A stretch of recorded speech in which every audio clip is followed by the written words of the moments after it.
going today? Hope you guys are having a good weekday. It's been a little rough here in California. You guys know we're having the wildfires that are happening here. People are losing their homes.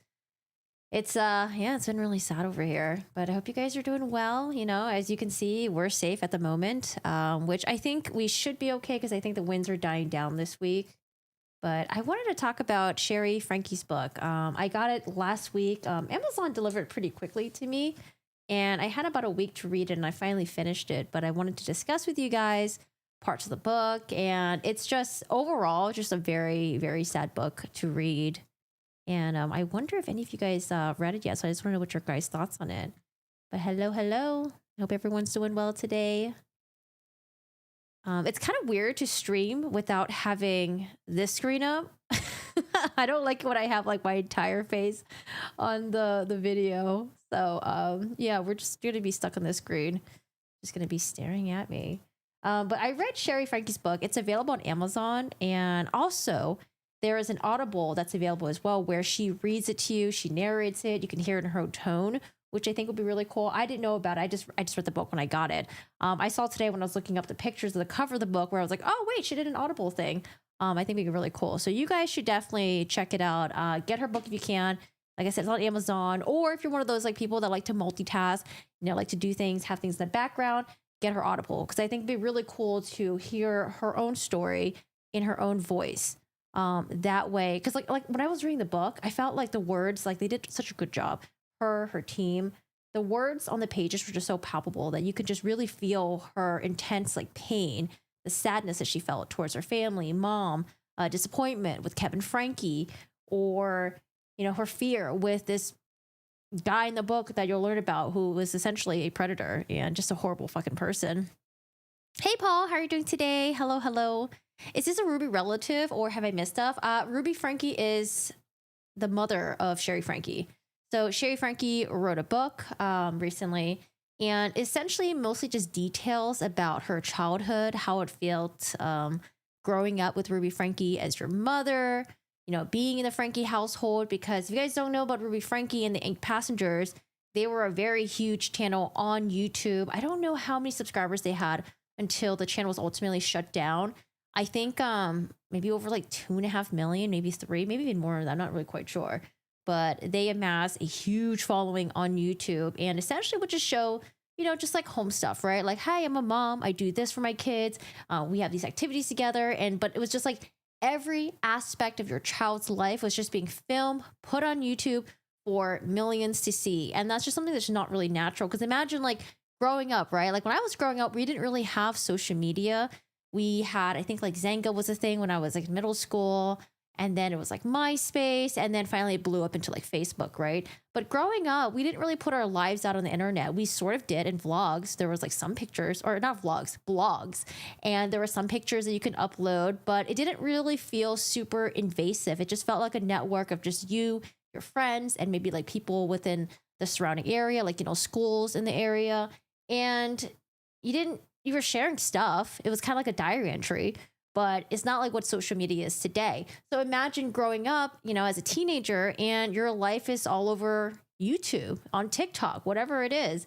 You know, we've had some awkward moments growing up as teenagers, especially. You know, would you really want to have like you going through puberty, being filmed for people to see, right? All the things that you've done as a child, the mistakes that you made, you know, just being silly. Like it's just all broadcast for everyone to see. And the fuel for that was because your family was making money. You start realizing that, oh, I'm surrounded by nicer things. We can afford to go to vacations now. We can have nice stuff. We can have our own rooms.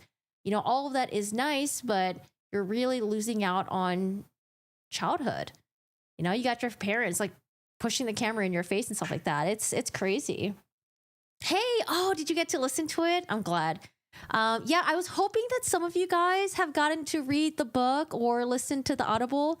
That way we can talk about it and, you know, just do a little discussion. I've got the book here and I started putting tabs in here, but then I start realizing that I was highlighting like every page. So I was like, okay, I'm going to run out of tabs. So I'm just going to highlight instead. That would have been much better. But Dom says you can hear the pain in her voice while listening to her on Audible. It's such a powerful book. Hi, AG. How are you doing today? Hello, hello. Hi, Marie. It's her daughter. Yes. Ruby Franke is the mother of Shari Franke. Hey Marie, hello all. I have missed a few lives. I'm excited to be able to catch one today. Well, thanks for joining us. Hi Tuco, hi Forky, hi Corgi. Family vlogging feels so dystopian to me. I mean, the good thing about it is that now there's a spotlight on family vlogging, and the dark side of it, it feels like maybe there's a pullback on family vlogging, or people are doing less of it, or maybe they're not including their children as much. But yeah, I mean, like, I understand the appeal of family vlogging though, because like if you come from, you know, a disruptive family background where you don't really have an anchor in your life, you know, you don't really have your mom in your life, your dad in your life, maybe you don't have siblings, so you might turn to family vlogging for, you know, people on YouTube, these influencers, as a way to have some sort of like a familial connection, right? It could be something that stems out of loneliness, or just you just want like a family. You know, everyone wants to have a nice family to be with, and so sometimes when you're watching on family vlogs, you're just like, oh, it feels like you're part of something, and it's so nice to see a nice, wholesome family, right? A good, healthy relationship between like a mom and a father, and then the children. But the thing is, you don't understand what's happening behind the scenes. You know, it's just like any other social media thing where you're only seeing the highlights of it. You're seeing a curated, you know, the best of the highlights that people will want you to see. You don't get to see what's going on behind the scenes. And what's really interesting about her book is that I really wanted to know what was going on behind the scenes when they were doing the YouTube stuff, especially. I wanted to know how Ruby was like growing up, because, you know, we made a lot of assumptions about Ruby from looking at a lot of the viral videos that she basically got shit on. We made a lot of assumptions about Ruby, about how, you know, she may have already had this behavior instilled in her that was abusive before she met Jodi, right? And what's interesting is that, you know, when Ruby and Jodi were at their sentencing, Ruby really took the stance of like, oh, you know, like, I've realized what happened. You know, I'm changed now. You know, I've no longer had that contact, I guess, with Jodi, and she felt like she like woke up from a spell and like, oh my God, I can't believe I did this to my kids. But it's like, I don't know, Ruby. A lot of people already have an inkling that you were already abusive to begin with. Maybe it wasn't just like, hey, how's it going? What's up? Oh, hi, Moondog. How are you doing today? Hello, hello. Thank you so much for the tier 1 sub. Hi, lady. But a lot of people already had an inkling that Ruby was already abusive. Maybe not very physically abusive to her 2 youngest children and what was exposed a year or 2 ago. But there was probably a lot of emotional abuse happening, and then other sorts of like abuse, where if you were a child growing up in that household, it's just very fucking unhealthy. It's traumatic, and you would have to need to get therapy for that. Hey, Brian, how's it going? Hi, Corgi. Hi, everyone. And you know, I'll be curious to see how long Ruby is going to be serving her sentence for, because a reminder, the minimum sentence was like 4 years. The max that she was facing is 30 years. But can you imagine if Ruby got out in 4 years or less? Like, what if there's like good behavior? I don't know how they do with good behavior or credit and stuff like that. Like, is there a way that you can get out within less than 4 years? I don't know. I think the minimum is just 4 years though. But even so, if she got out in 4 years, like, that would just be so disgusting. Because man, she just really reminds me of Lori Vallow, Chad Daybell, just completely unhinged. Like, look at Lori Vallow now, still unhinged, still delusional. It's crazy. Did you hear Bonnie's response to her book and her opinion on family vlogging? No, I did not. I have not seen any of the family members' responses. The funny thing is, when I was looking up the cover for this book, I think Bonnie's the one with curly hair, right? Yeah, Bonnie's thumbnail picture showed up by Google search, so I assume that she made a response to the book. I don't know too much about Bonnie. You think Bonnie's a horrible person? And so what's her response? I know Bonnie is the one who I think shifted her content. Was it like to fishing content or something? And then I remember we watched her videos. I think she cries a lot and stuff, right? I don't know. That was my off the top impression of Bonnie. I don't remember. Hi, Rain. How's it going today? Oh, Rain is always in the Discord trenches in the fights. Hello, Rain. How are you? I totally agree. Her response was very disturbing. I have not seen her response yet. Maybe we'll watch it together then. Is it like a short response? We can watch the response. But yeah, it's just very interesting to see or to read about how everything was happening in the background, because we had a lot of questions. We're like, well, what was Kevin doing this entire time? My impression of Kevin, though, is or was that Kevin was the type of person who let Ruby steamroll all over him. He was the type of guy who was like very laid back and chilled. And even though that might be seen as a good quality, it could be seen as a bad quality as well, especially when you have a very domineering personality with no one to check them. And it seems like that's what eventually happened. Kevin was just a very passive guy. Ruby was the one who took over, took the reins, decided on, was the main decider on a lot of family stuff. And then when Jodi got in, it's like, well, Kevin had no chance because there's two women going against him, and all he wanted at the end of the day, it seems, was he just wanted to be with his family. But the thing was that there are parts in this book where I read about it, and I could feel her frustration with Kevin. It's so frustrating to have another parent not do anything because you're relying on, you're like, hey, you're the adult here, please do something about it. It's so frustrating at some point. But I get like, I don't know. I don't want to say even get where Kevin's coming from because I don't understand people like that. But I'm not a very chill person. I'm more of a, I would say more of a controlling type. So people who are like super chill and just laid back, like I could never really understand them. But yeah, I just do arts and crafts in the Discord. Oh, should we have an arts and crafts channel? I'll let you be the one who manages it. Hi, Jan. How are you doing today? How's it going? Yeah, I hope you guys are doing well. The Audible was amazing. Okay, so I may actually listen to the Audible then, because I read it, but I think listening to the Audible would be pretty cool. So maybe I'll consider getting the Audible. Does anyone know if the audio book is available on YouTube, Spotify, Amazon Music? I'm sure you can get it on Amazon, maybe, because I think Audible is owned by Amazon. But in terms of like Spotify, Amazon Music, I have no idea. But I'm sure if you download Kindle, sometimes you can go on Audible, you can go on Amazon and get the Audible and then link it together. That'd be really cool. But yeah, I highly recommend you guys read the book for yourself or listen to the Audible. Because like I mentioned, we're going to go over parts of the book, but there's a lot in this book that you really need to get the context of it.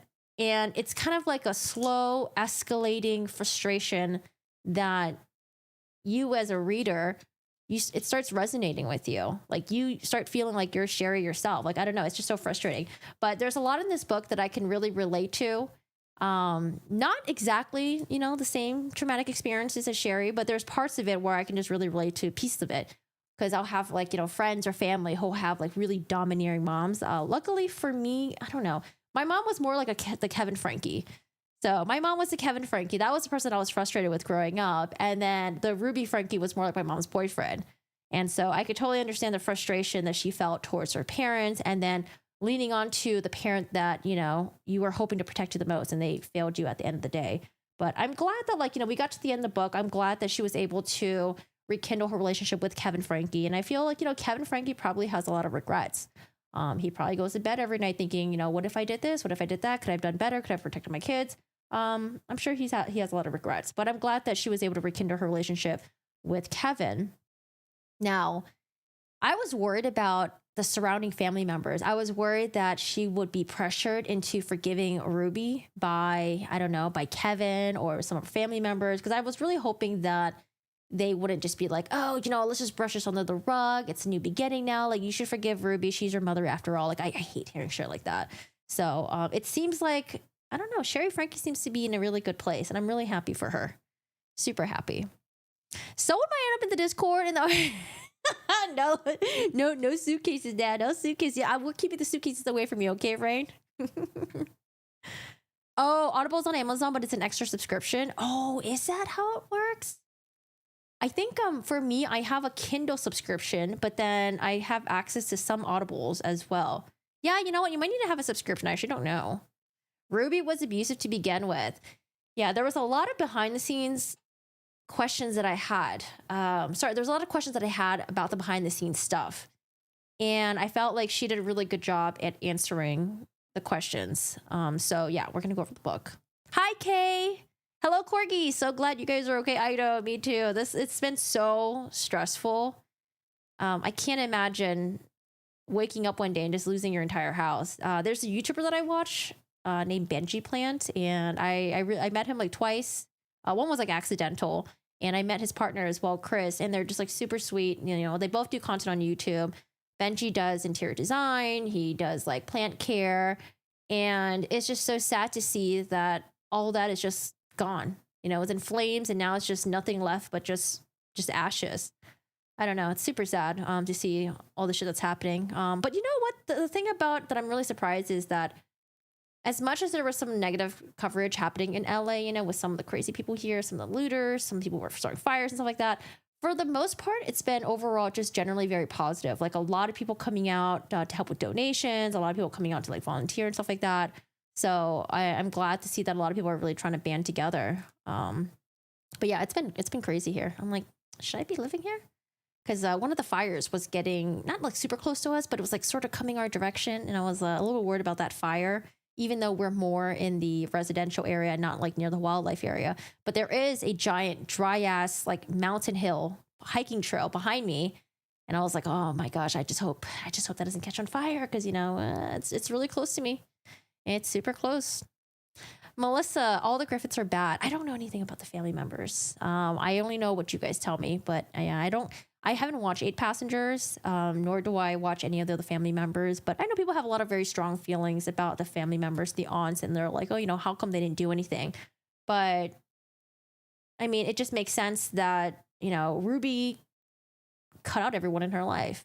And what can you do? Force your way into their life? I mean, Ruby's the mom. Ruby's the controlling person. Ruby's the one who's driving the 8 passengers, you know? There's no access to the kids without Ruby. And Ruby is just a force to be reckoned with. One of the seconds say it's a good thing to come from these fires. Their corporation be part of it. Yeah, do you watch Benji too? Yeah, super sad. Super sad. Hi, Siobhan. How are you doing today? I forget you're in California. Please have a plan for the big one. I follow the best EQ people. Yes. See, the thing about living here is that I'm always scared of putting too much money into doing stuff to the house. Like we redid our floors downstairs last year, and then we recently redid our bathroom. I've always been a little bit hesitant about, you know, doing other work, because you don't want to put all your money into one, like, you know, into your house, right? Because what happens if your house just, I always thought it was the earthquake that was going to take us all out, you know, and maybe the earthquake is coming too. But yeah, I've always been scared of that.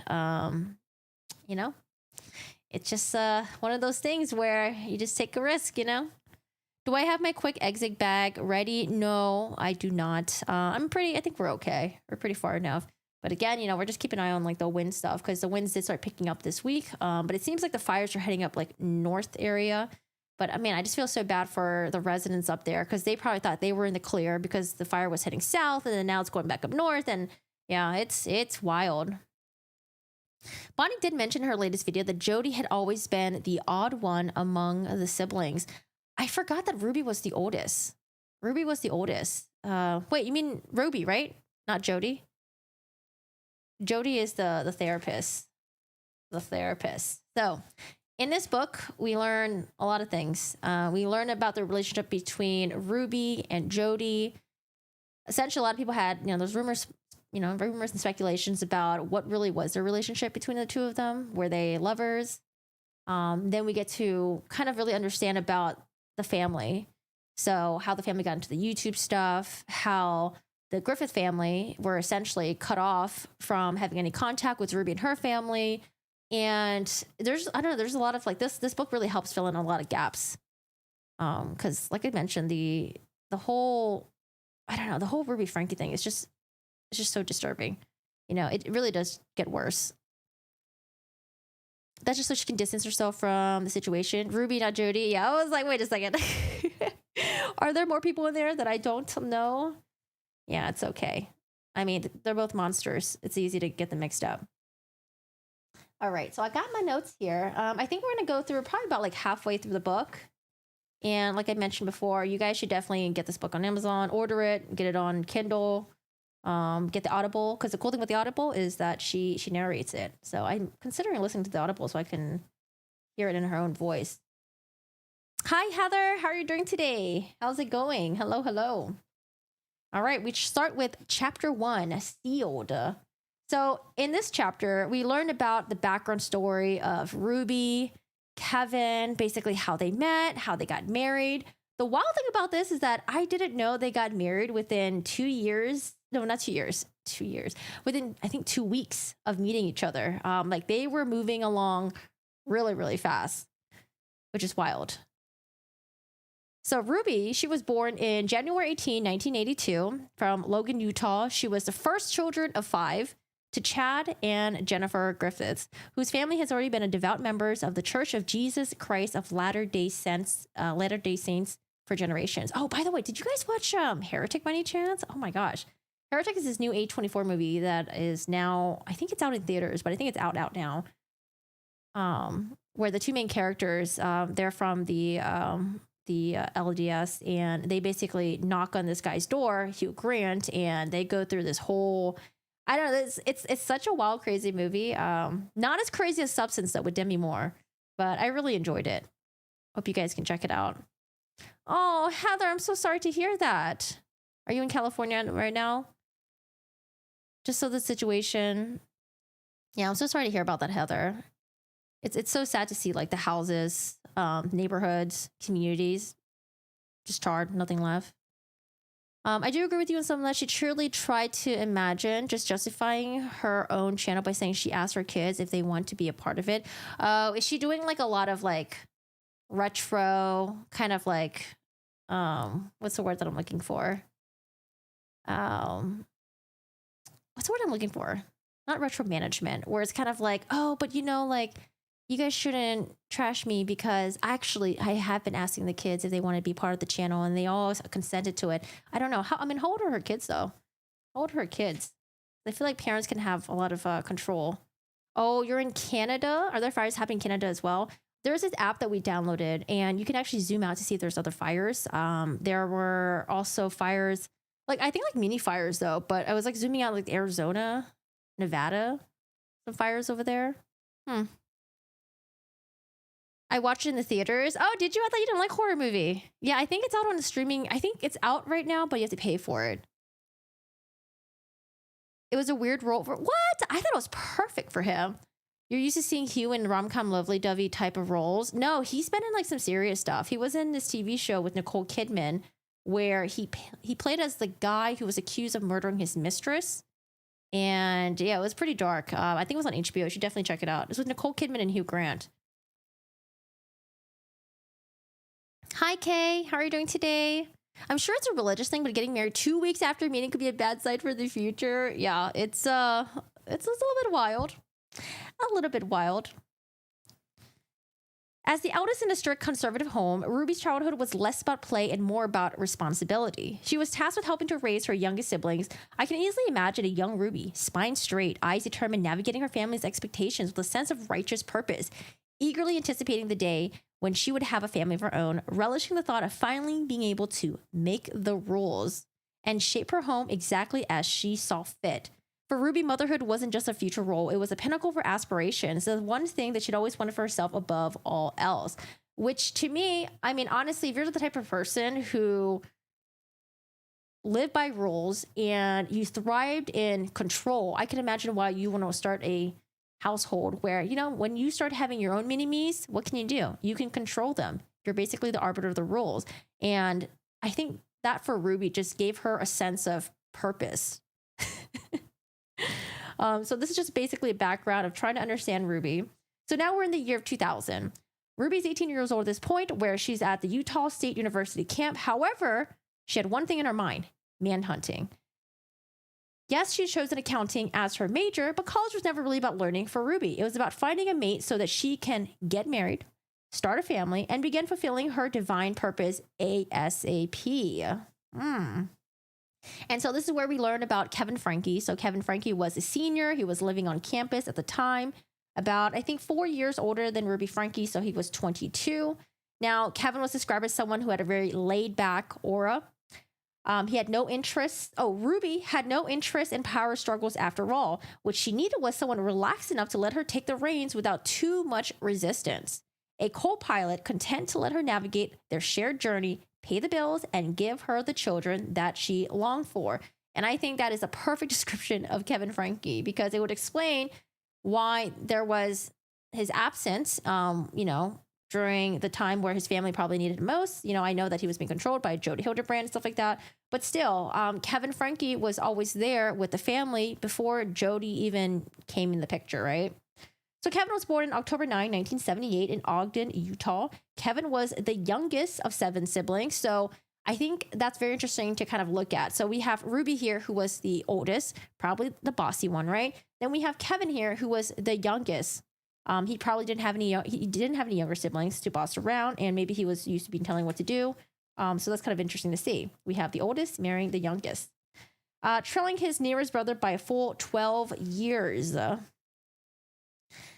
Now, this was what kind of led to them getting married, I guess. It's a very weird story. So Ruby was, to me, it already seems like Ruby was already kind of weird from the get-go. So here's one story about Ruby.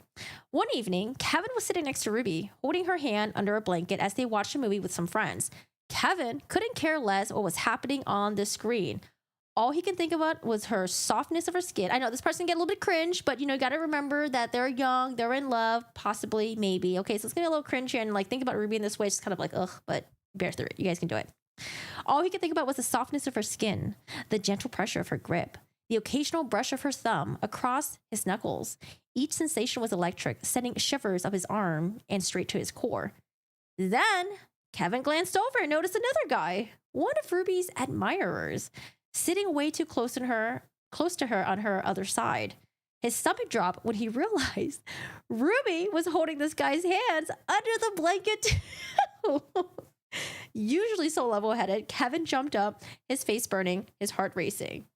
And then he storms out, and then Ruby chases after him. I'm like, what kind of person was Ruby? Like, why? I like, she was 18 at this time. Like, yes, you're young, you're growing, you're maturing, but I mean, you have 2 guys that are interested in you, and then you're secretly holding both of their hands under the blanket.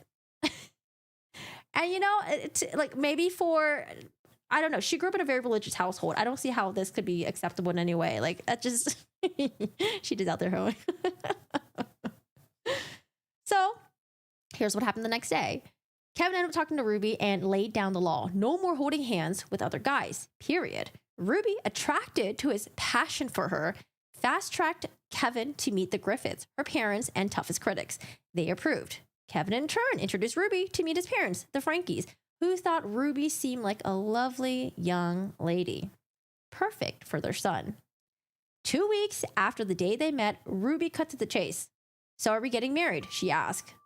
Oh, 2 weeks. It is, right? 2 weeks, 14 days. Okay, so Kevin caught off guard uttered the most dangerous word in the dictionary. Yes.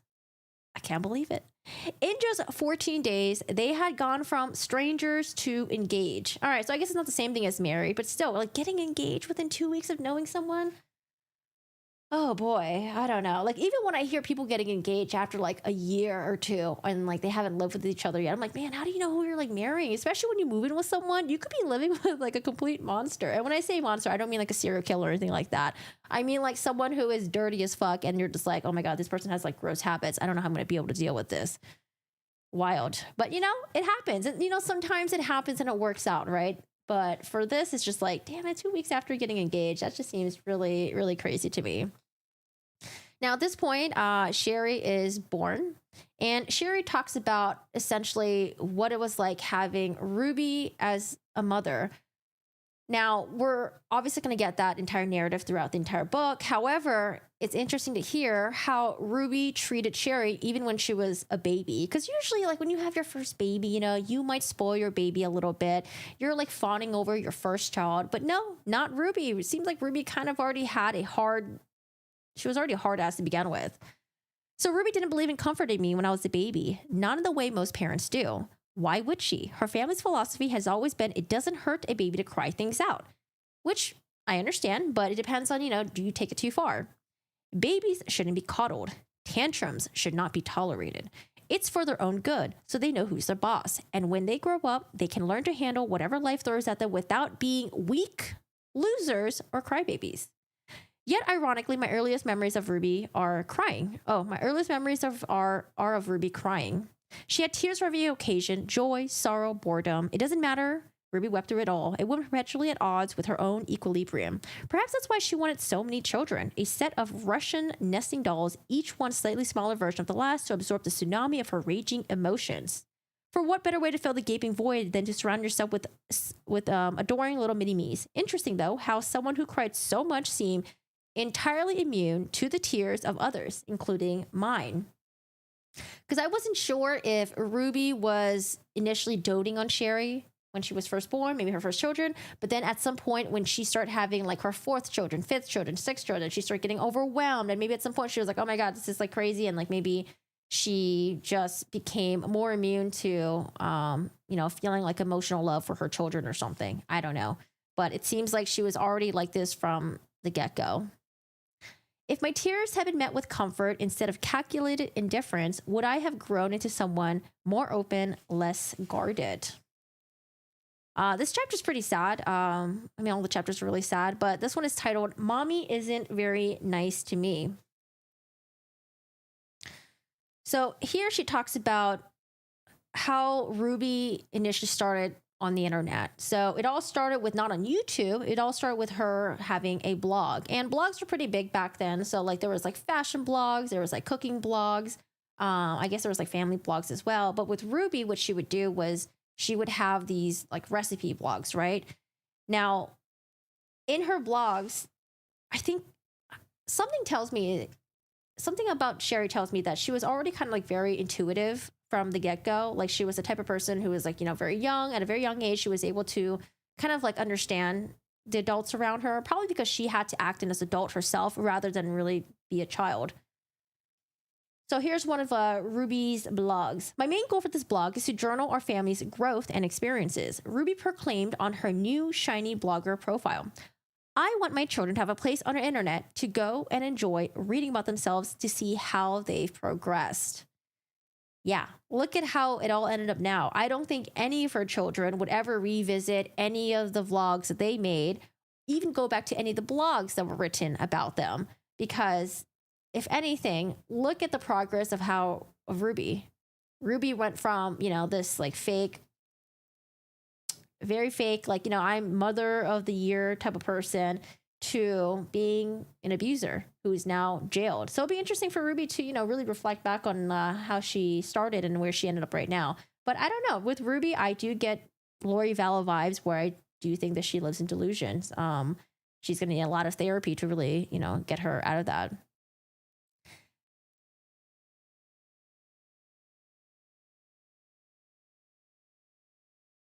She just wanted whoever who would say, will you marry me first? Yeah, possibly.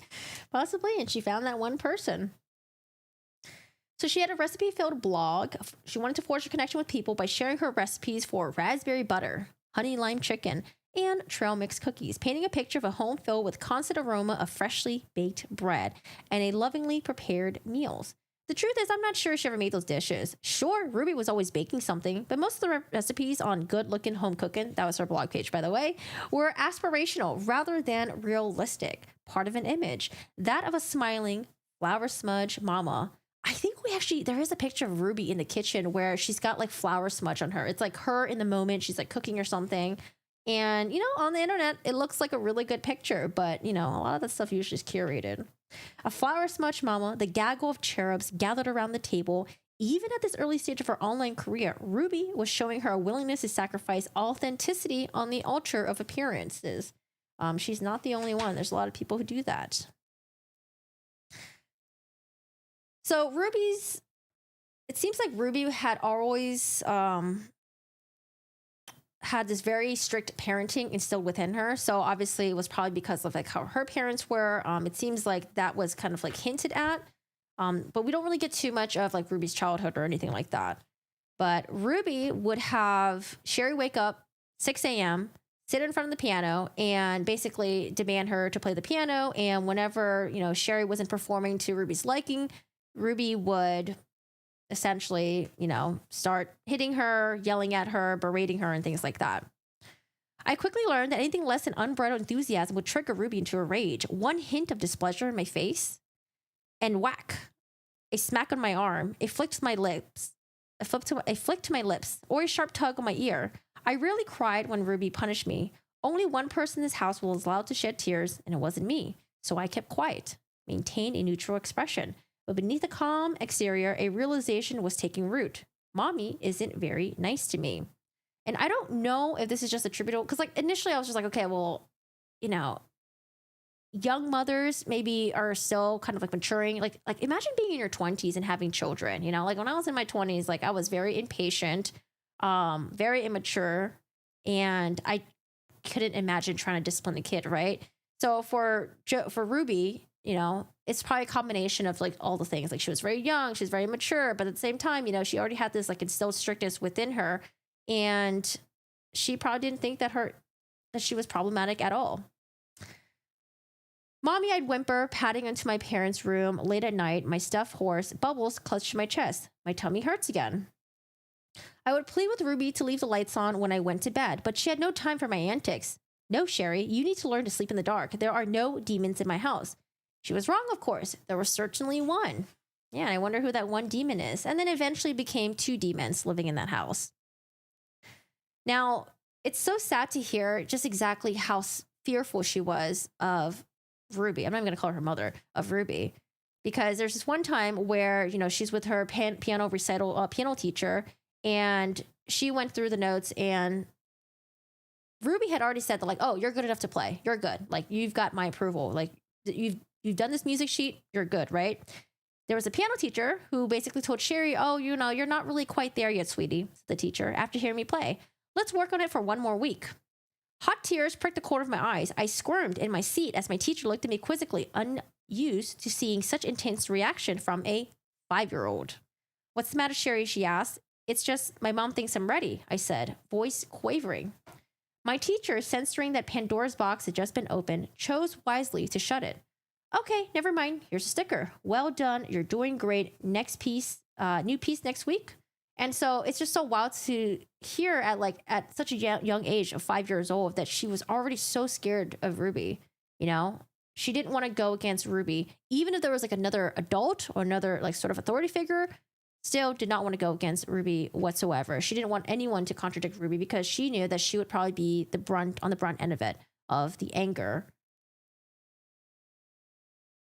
At 5, I knew my place instinctively. Be pliable, be obedient, shape and mold myself to whatever form would earn Ruby's conditional affection.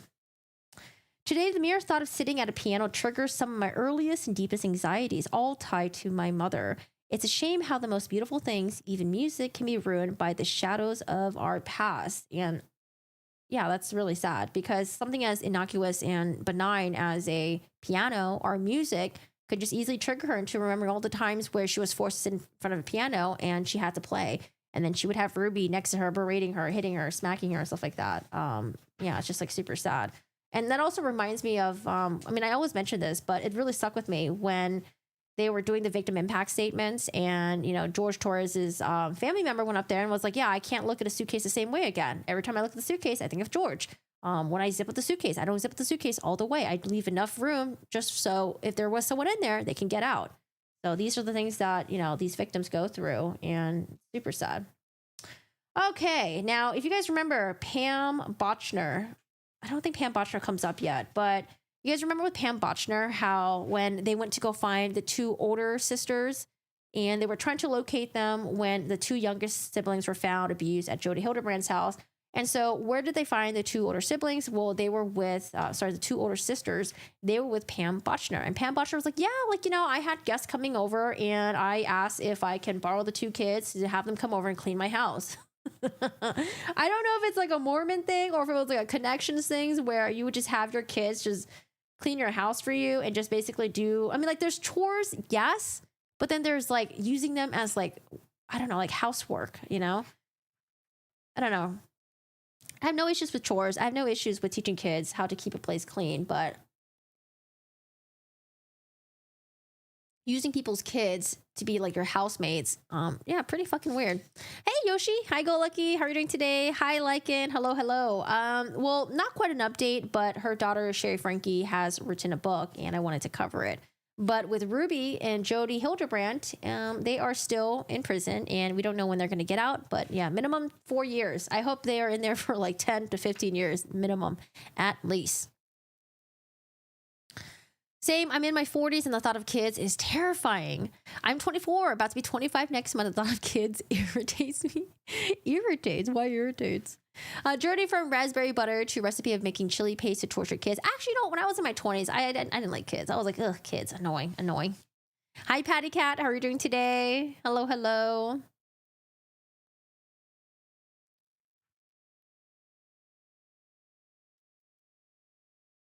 As soon as her children could toddle, Ruby enlisted us as her pint-sized cleaning crew. Ruby's philosophy was very simple. Everyone contributes, everyone stays busy. Idle hands were devil's playground, after all.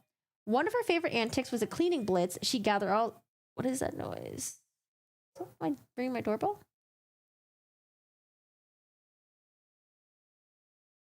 I think we have a package. Give me a second. Cheers doing good. He's hanging out here.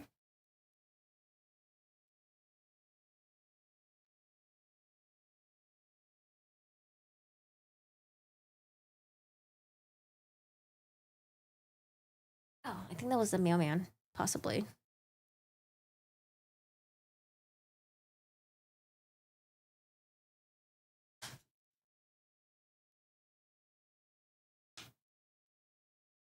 Idle hands were devil's playground, after all. One of her favorite tactics was the cleaning blitz.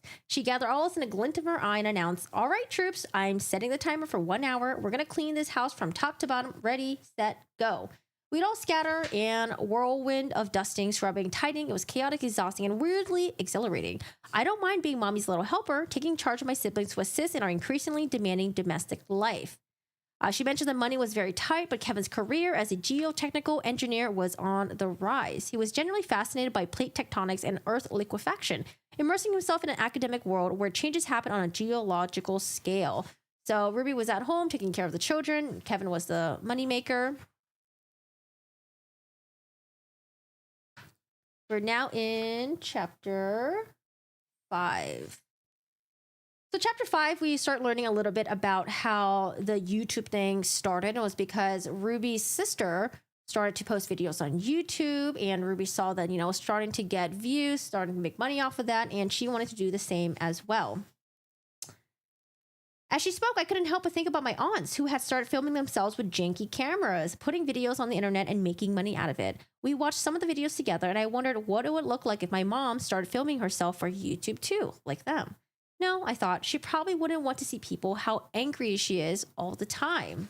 And that's the thing. I don't think people thought that Ruby had anger issues. People probably thought that, like, oh, you know, Ruby's such a good mother. Look at the way she, like, treats her kids. She's such a good mother. She does this for them. She does that for them. She's so upbeat. She's so happy.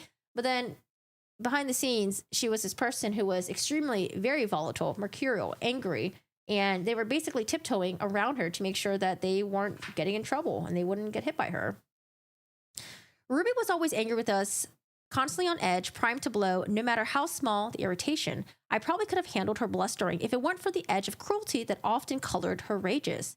I remember being in the bathroom experimenting with my kid's makeup palette. It must have been around 9 years old, so she had bold red lipstick on, metallic eyeshadow. Ruby called her downstairs to play the piano.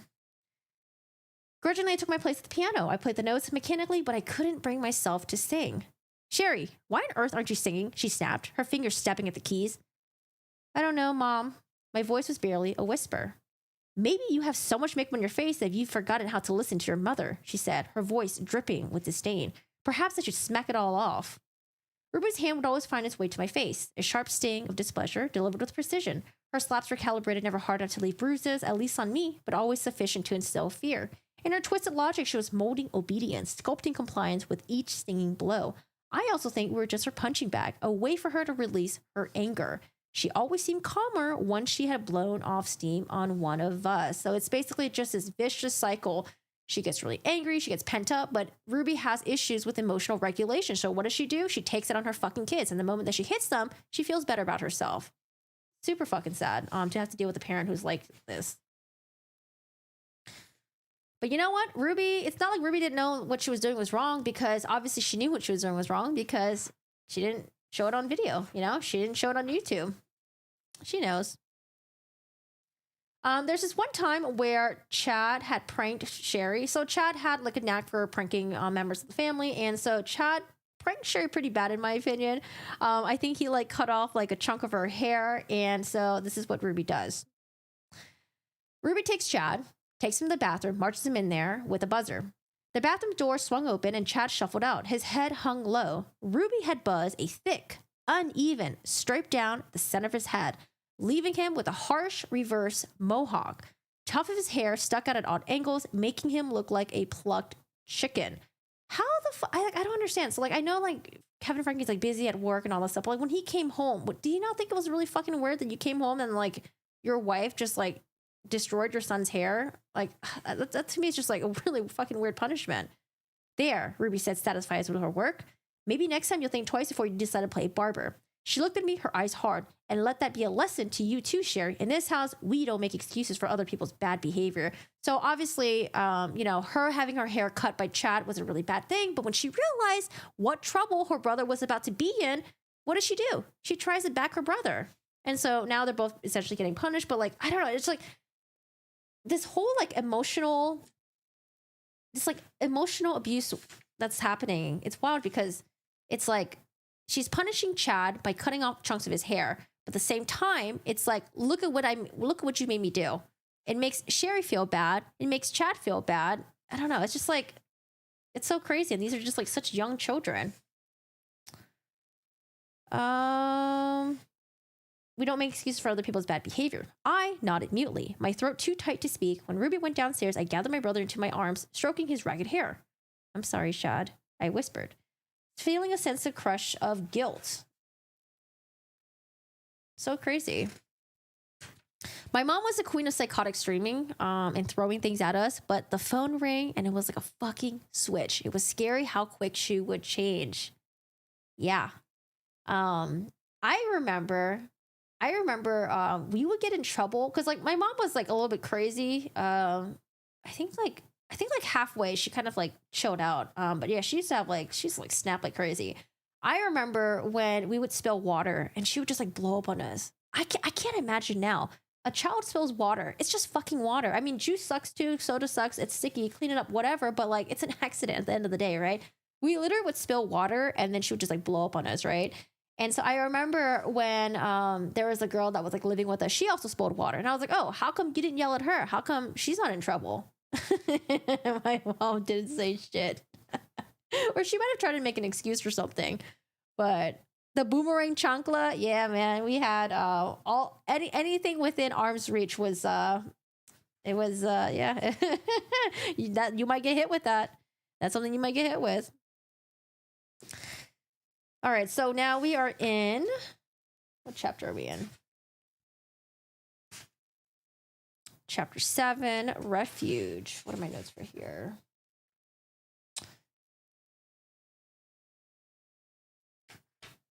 So the thing about this book that I find really cool is that she'll also include excerpts of her journal entries in here as well. That way it's like a reminder, you know, it's a good reminder to yourself, like how you really felt during that moment. Because sometimes when you journal entry and then years back, you go and look at it, you're like, oh shit, I forgot this happened, or I forgot that I felt this way, or I forgot this like little detail. But Shari had a practice of journal entering, doing these journal entries, and she refers to them in her book at times.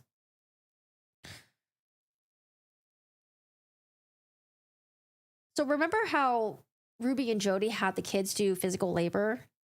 So it wasn't started with Jodi. It seems like physical labor was already something that was started with Jodi. And not only that, but like, you know, doing push-ups and all that seems like it was something that Ruby also employed.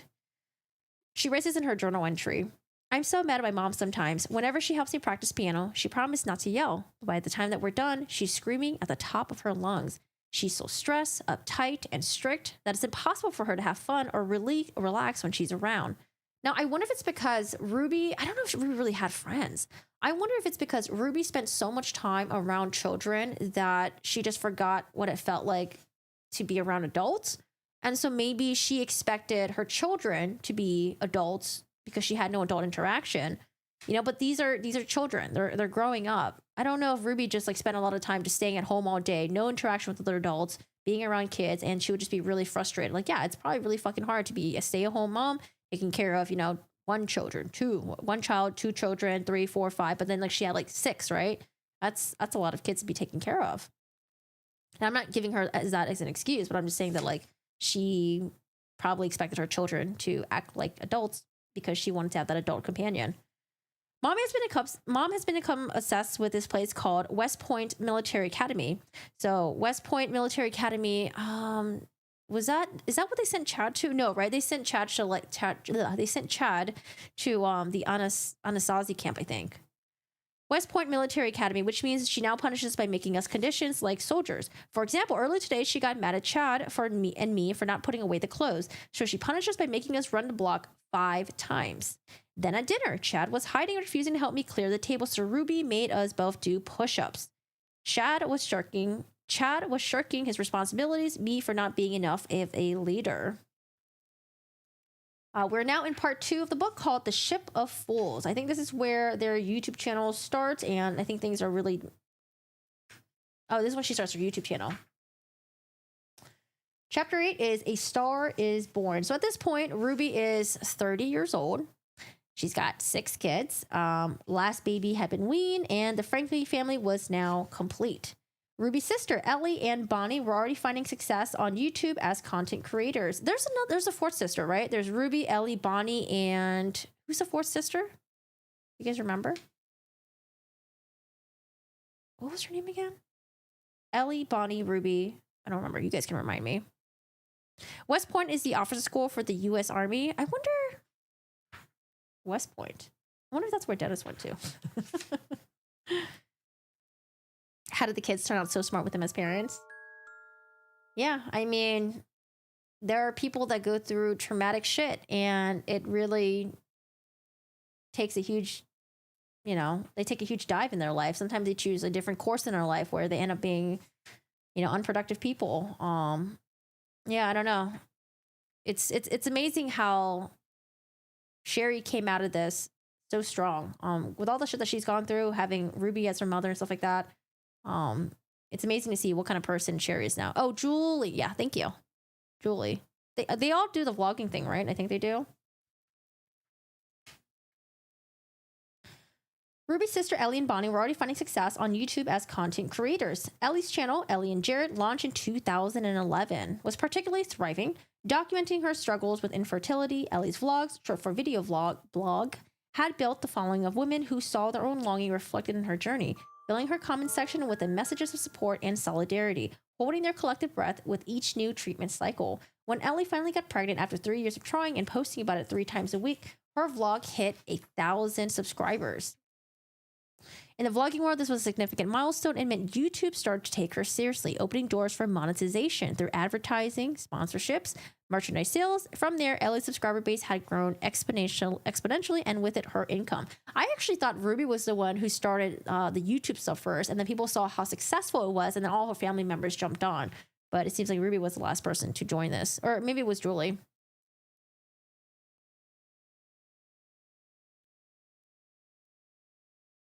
In January 2015, Ruby's vision materialized when the official launch of 8 Passengers on YouTube. The channel would become a stage for a family drama, a curated window into the Franke household and our everyday lives. Kevin, ever supportive, claimed the honor of being the first subscriber. Ruby was the second. And I, about to turn 12, caught in the excitement of this new family venture, eagerly claimed the 3rd spot. To me, it all seems so innocent, just a fun new project, a way to share our lives with the world. I can't believe she was 12 years old when the channel started. I thought she was a lot younger when the channel started. It's crazy that this was happening as she was like, getting into her teenage years.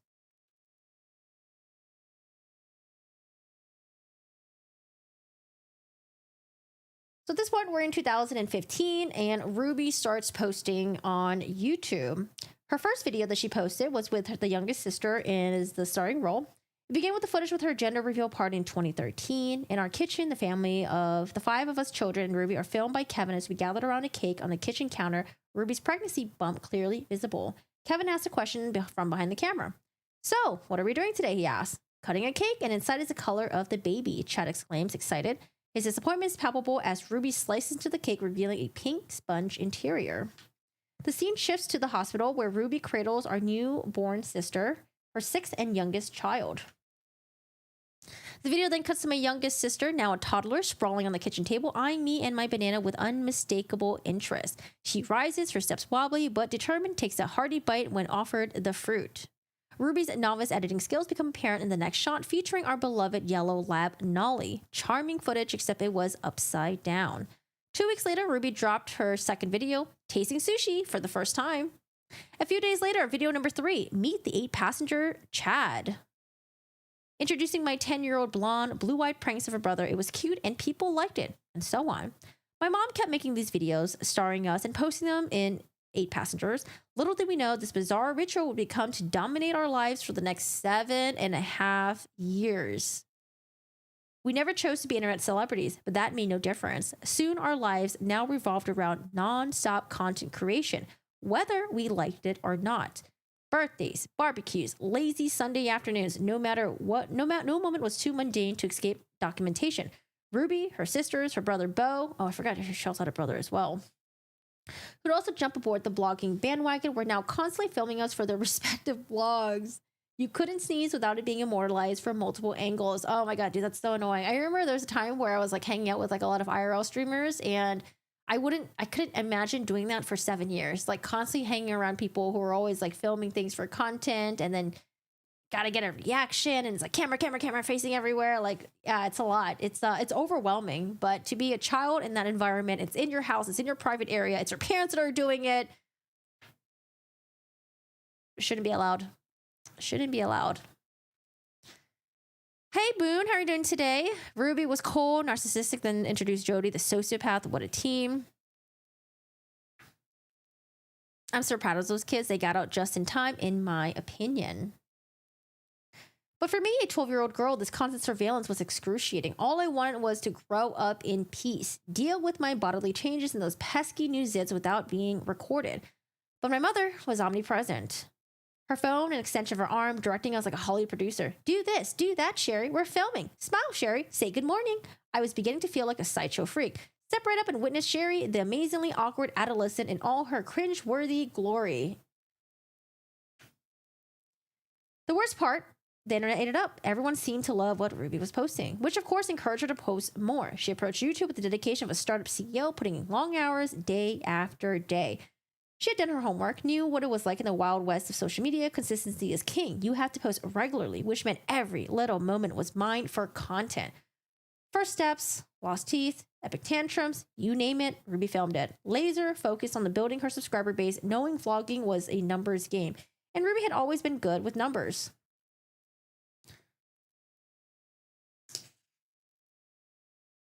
So Ruby comes up to Shari, and basically there's a video that goes viral. I feel like a lot of people have this like moment where it's like, oh my god, my video, it went viral. I can't believe it. The internet loves it. So she goes up to Shari, and it's basically a video of her 2-year-old climbing out of the crib, and it went viral at that point. It had 50,000 viewers at some point, and then I think till this day, I think it has like, well, sorry, the channel is down now, but it went up to about like 400,000. As the numbers climb, a nagging thought kept creeping into my mind. Surely at some point, people would get bored of this. Surely one day, this would all end and our lives would go back to normal. Little did I know that normal was a luxury we had already left far behind. Now, even though that they were having every point of their, every part of their moments of their lives being filmed constantly, kids are smart. Kids are smart. Kids know that at times you can get things out of your parents, and that's exactly what the children did. For me, every video should remain a special kind of torture I could never get used to or relax. It was like one of those recurring nightmares where suddenly naked on the stage with a sea of eyes staring back at you, mocking. I mean, puberty is brutal enough, let alone with an audience. Yeah. Hopefully, I found a silver lining in this heinous new situation. Leverage. I figured out if I wanted something from Ruby, a later bedtime, a new outfit, permission to hang out with my friends, my best bet was to ask her while the camera was rolling. Oh, man. I know that, like, there are times when I wanted something out of my mom, and all I had to do sometimes was ask her while there were other parents around or friends were around, because she was more inclined to be nicer. She was more inclined to say yes. I mean, I think it's just a thing with parents, right? You know what you can do to get your parents to say yes to you. You knew the ideal situation If you wanted something from your mom, if you wanted to ask for permission for something, you knew exactly when and where was the best time for that. So for, the Franke family, it was when the camera was rolling, because, oh, mom would be nicer to me if the camera's here, and mom doesn't want to say, no, this is content, makes me look like a good mom. Boom, boom. We have, everyone wins. Hi, Cha. How are you doing today? Oh, no, I just spilled my water.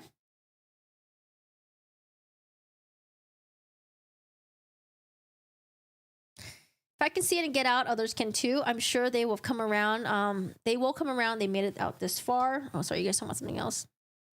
Hi, Red Rum. How are you doing today? How are you doing today? Oh, no, I'm so sad. I spilled water on my book. No. Hold on, let me dry this up really quick. How are you guys doing? I know, 7 years. Hi, Svart. How are you doing today? I'm doing good. How are you? You got hit by a plastic shoehorn? Wait, a shoehorn? That doesn't surprise me. The funny ones were always like the cooking utensils. Like when you piss off your mom, your parents, when they're cooking, that should be flying at you. I think there's a TOS policy about having your kids in live stream. I mean, like having them in the background, popping in here and there. I think it's okay. I wouldn't like it. It would suck to have a parent that makes content and that shows you like your home and stuff like that. But having them be the center of it, being the moneymaker, very problematic. Don't tell Ruby I spilled my water. I don't know. I wonder how Ruby's doing. I wonder if she is still delusional, or have they been able to deprogram her? My best bet was to ask her while the camera's rolling. It was a you scratch my back, I'll scratch yours kind of deal. Ruby wanted me, her happy, smiling co-star. It was going to cost her a trip to the mall, a get out of free chores free card, a shiny new gadget, whatever I needed at the time. And what about Ruby? What might be the emotional repercussions of her snowballing online success? Yes, Ruby's drive was bringing money for her family and validation for her ego. But none of those superficial rewards could fix what was broken inside of her. Instead, they seemed to fuel a vicious cycle, pushing her to seek more validation, more views, more content, often at the expense of her family. The most problematic element in our family dynamic, Ruby's relentless ambition, fueled by her potential mixture of unresolved pain and narcissism, had become the driving force of our existence. It was as if we had taken the most poisonous plant in our garden and instead of uprooting it, made it the centerpiece of our lives.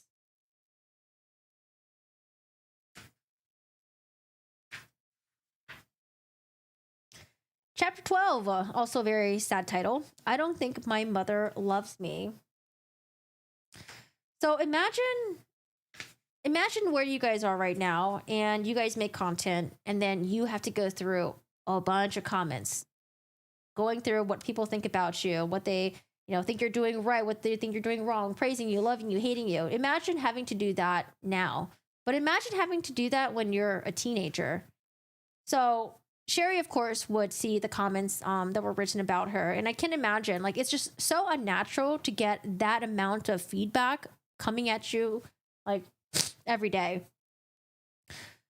My mind dropped to the comments I read online about myself. Words of strangers on YouTube who thought they knew me based on the carefully edited snippets of my life. Ugh, Shari's such a kiss ass. She's always ratting out her siblings and trying to be Ruby's favorite. So smug. What was that? Why Ruby didn't love me? Because I came across as a suck up, goody two shoes? Even if it was, I wish that these strangers who saw only what Ruby wanted them to see could understand that my obedience was born out of not adoration, but fear. If only they knew the real me, I thought. The me who dreamed of a life far away from the circus, but no, all they saw was Ruby's obedient little puppet dancing on her strings. I thought back all to the times that smiled and nodded along with Ruby's demands, even when every fiber of my being wanted to say no. The countless moments I had bitten my tongue, swallowing my true feelings and opinions for the sake of keeping the peace and ensuring the money kept rolling in. Our subscribers didn't understand what it was like to live under Ruby's iron fist. They didn't know the consequences of stepping out of line. I'm not sucking up, I'm surviving, I thought. There's a difference. But was that the reason for Ruby not to love me? So throughout this book, like I said, you guys have to read this book because there's a lot that I'm not reading. But throughout this book, Shari really feels like Ruby truly does not love her. She doesn't understand why Ruby treats her this way, or even the rest of her siblings as well, right? But I can't imagine being in a household where you felt like your mom didn't love you and constantly wondering, did I do something wrong? Is there something I can do better? How can I get her approval? And doing that into your teenage life now. And I mean, in her adult life, she's probably like, well, fuck Ruby. Fuck Ruby now. I don't need her approval. I am my own person. I have got my own life going on. But having to deal with this when you're a kid, I can't imagine. But not only that, it's like I don't know, it's just like so compounded. It's like you're dealing with this abusive mom. You don't think she loves you. You don't understand why. You're doing your best. You're trying to be obedient. And then you've got your whole entire life on YouTube. Everyone has the impression that your family's perfect, that your mother is perfect, that your mother is a good mom. And you're reading all these comments that are, you know, like you might have good comments about you, but then there's also the negative comments about you. I don't know, like all this is just like so, it's just so unnatural. It's so much. I can't understand how anyone could ever go through this. We would force our mom. Hi, Kay. We would force our mom to be nice to us, but she knew what we're doing, so we definitely dealt with the consequences afterwards. Oh man, the one thing, it's like when you're going to the shopping mall, you get that like pinch, you know, that pinch, or like underneath the table, that pinch. Narcs can't love anyone. She is right. I think the effect of comments on Ruby was the exact opposite. Men probably fantasize about. Oh, okay. Probably, maybe. Hello, Freak Master. How's it going? How are you doing today?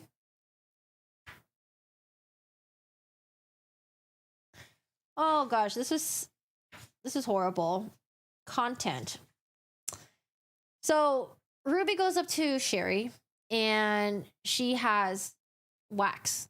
And, you know, Sherry's like, oh, great. Yay. Mom's filming it. Oh, great. She's going to make me want to do something. And I don't know. This is just like a lot of the times when you see these family vlogs, you see the thumbnails, the YouTube, it looks wholesome. It looks sweet. But then you got to remember what has to go on behind the scenes in order to capture that moment or that thumbnail or that shot, you know, like, oh, gosh. So, for example,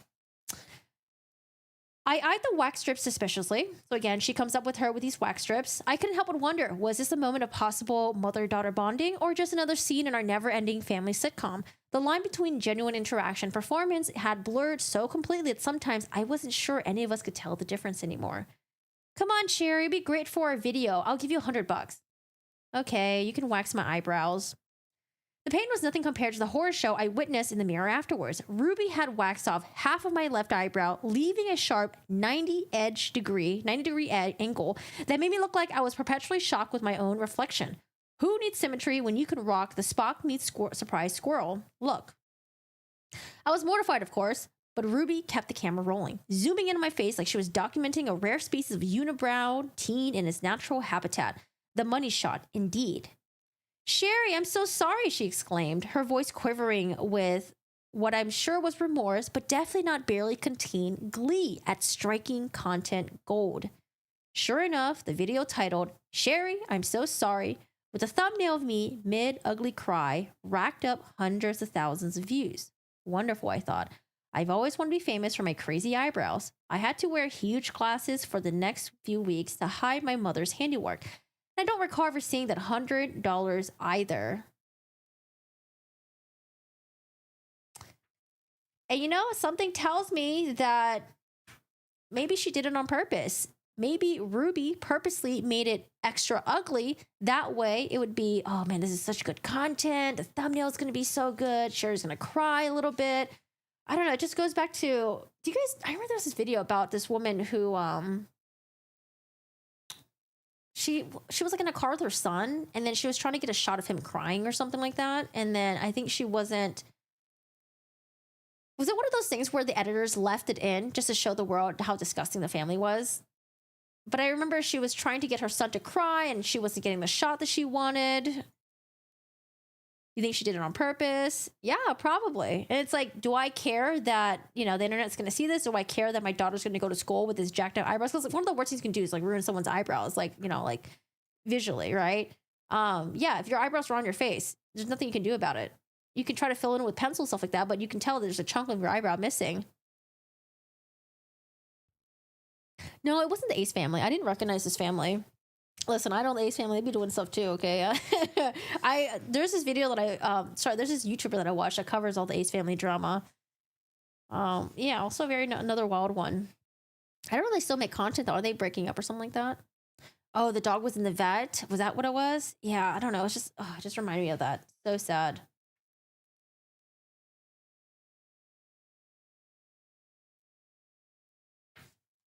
Oh, you know what? This is I want to include this because I love Lord of the Rings. I'm glad that she brought up Lord of the Rings. So the cool thing is she got to read Lord of the Rings in school. I don't remember. I don't think we had any cool books like that we read in our school curriculum. In the lesson, we debated which characters we view as Christ figures, how the hobbits represented the purity of childhood, embodying a love for simple joys of nature, play, food, and companionship, and how it was their inherent goodness that allowed them to carry the ring without being immediately corrupted. I especially love Sam, the sweet, hobbity cinnamon roll, that loyal little potato, too good, too pure for this world. I wish I could have had a friend like him. So, Shari, our teacher said, his keen gaze settling on me, what do you believe the ring symbolizes at its core? I began, my voice quavering before finding its strength. I think it symbolizes the duality within all of us, our capacity for great good and great evil. Hey, Lauren, how are you doing today? Thanks for popping in. Thank you so much for the midweek love. How are you? I hope you've been well. Oh, are they divorced? Okay. I remember they were breaking up, but I wasn't sure if it was like they were just doing it for, the drama, the cameras. Yeah, I haven't seen any updates on them. Hi, Andy. How are you doing today? How's it going? Well, yeah, Lauren, thank you so much. I appreciate the support. Gross. Yep. I know. I think it symbolizes duality within all of us, our capacity for great good and great evil. That's good, Shari. Could you elaborate? The classroom fell silent, every eye trained on me, the new girl. The words poured out of me in a rush. It's like the ring is inherently neutral, It's what we choose to do with it that matters. I pause, my heart hammering against my ribcage. Look at how the ring corrupts Gollum. I think it's a warning, Tolkien reminding us never to let our selfishness consume us until we lose sight of what really matters. Even as I spoke, an image of Ruby flashed in my mind, the way social media had her in its thrall, the lens of her iPhone, camera seeing everything, like Sauron, the giant flaming eyeball of doom. My teacher nodded, his brow furrowed in thought. So, Shari, if the ring represents her capacity for evil, for destruction of self and others, what is the opposite? Love, I said. The word carried more weight than I intended. Kindness, the kind of bond that Sam and Frodo share that endures through all hardship. The kind of love I yearned for but rarely felt at home. I stared out of my book, cheeks flushed. I felt exposed if I've revealed too much. But when I looked up, the teacher was smiling. Yes, Shari, I think Tolkien himself would appreciate that interpretation. So I had to include that because, I love Lord of the Rings. All right, so at this point, the 8 Passengers channel finally hits 1 million followers. Do you guys remember how many subscribers they had before ultimately the channel was shut down? Was it like 3 million subscribers?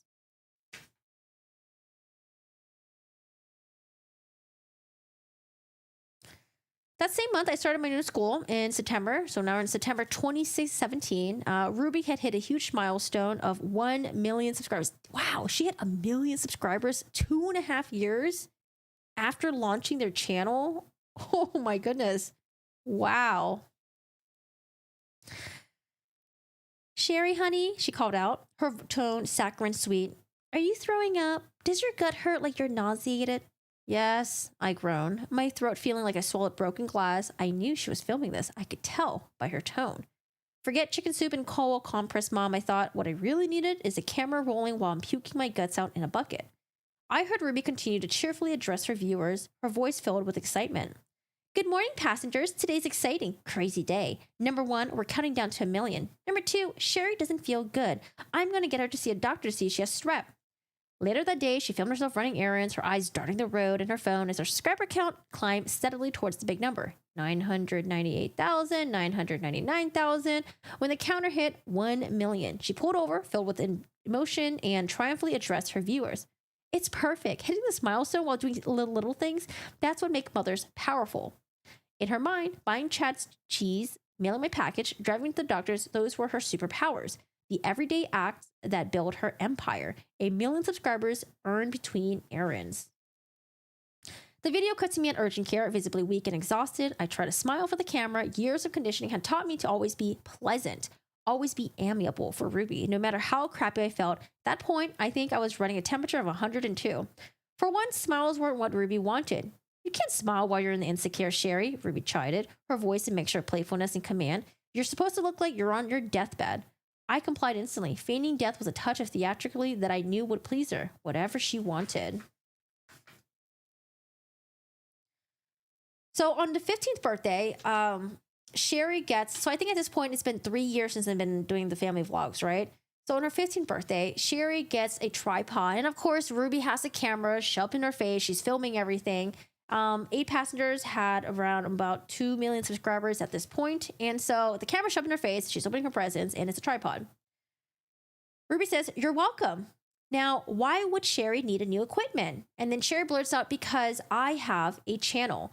Now, what I didn't cover before is that Shari actually makes her own YouTube channel. And she was asking, Ruby was like, "Hey, mom, can you give me a shout out? Can you link my channel down below in the description?" And Ruby's like, "No, I'm not doing that for you. I'm not giving you a helping hand. You're going to have to earn this all by yourself." So instead of having Shari, getting like a little lift in her channel, she's like, "Nope, you do it yourself." Because it was probably that sentiment where it's like, well, if I had to do it all myself, so should you, Shari. Like, that is just the type of annoying person that Ruby was. So Ruby said that she wouldn't shout out Shari until Shari reaches 100,000 subscribers. And when she did, that's when finally Ruby's like, "Okay, fine, I'll shout you out now. You're worthy enough now." And I think when Shari tried to ask her mom to shout her out when she first started her channel, Ruby was like, "Well, I don't even work with like small content creators. I only work with like big people. I only shout at the big people." Like, oh God, Ruby's just so fucking insufferable.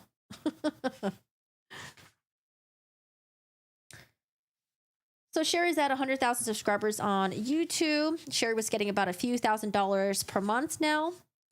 Ruby one day says, "By the way," she said casually, months after I started earning, "I'm taking 10% off the top for management fees.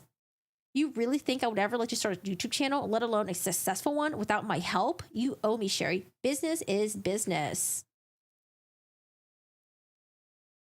2018, she talks about the time where Chad, I guess, ruined a family vacation. There was a sponsorship that was happening. They were supposed to go to Universal Studios. And so Ruby told them that we're going to make a big mess so that we can show how well wet ones work. If you guys don't know what wet ones are, they're like the little wet wipes that you use.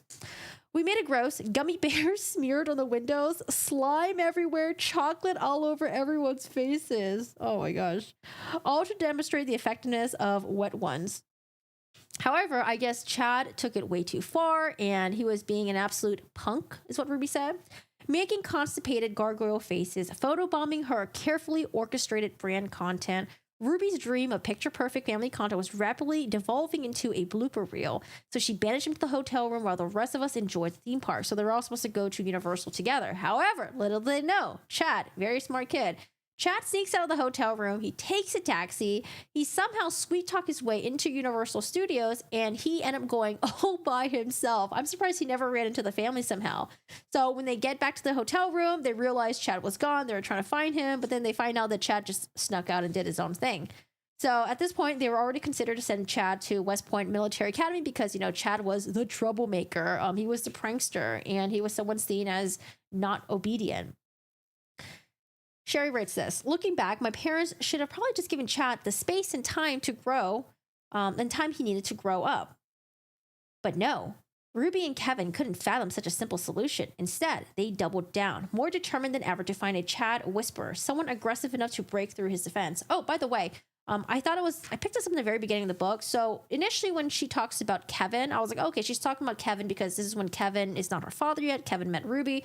But throughout the book, she will refer to Kevin, not as dad. Even though it seems like they have, forgiven each other and she's like on his healing journey with her father, right? But Kevin is referred to as Kevin, not his dad. And so this is how we get Jodie Hildebrandt into the picture, because they were desperate. They wanted to find someone that could fix Chad, to find the perfect person to crack his code, to rewire him to their liking, which is how the monster came into our lives. A monster masquerading as a mental health professional, armed with a tight smile and a mind full of psychological warfare tactics. A monster who would see my mother's inner darkness and cultivate it, nurture it, until it eclipsed all light. A monster named Jodie Hildebrandt.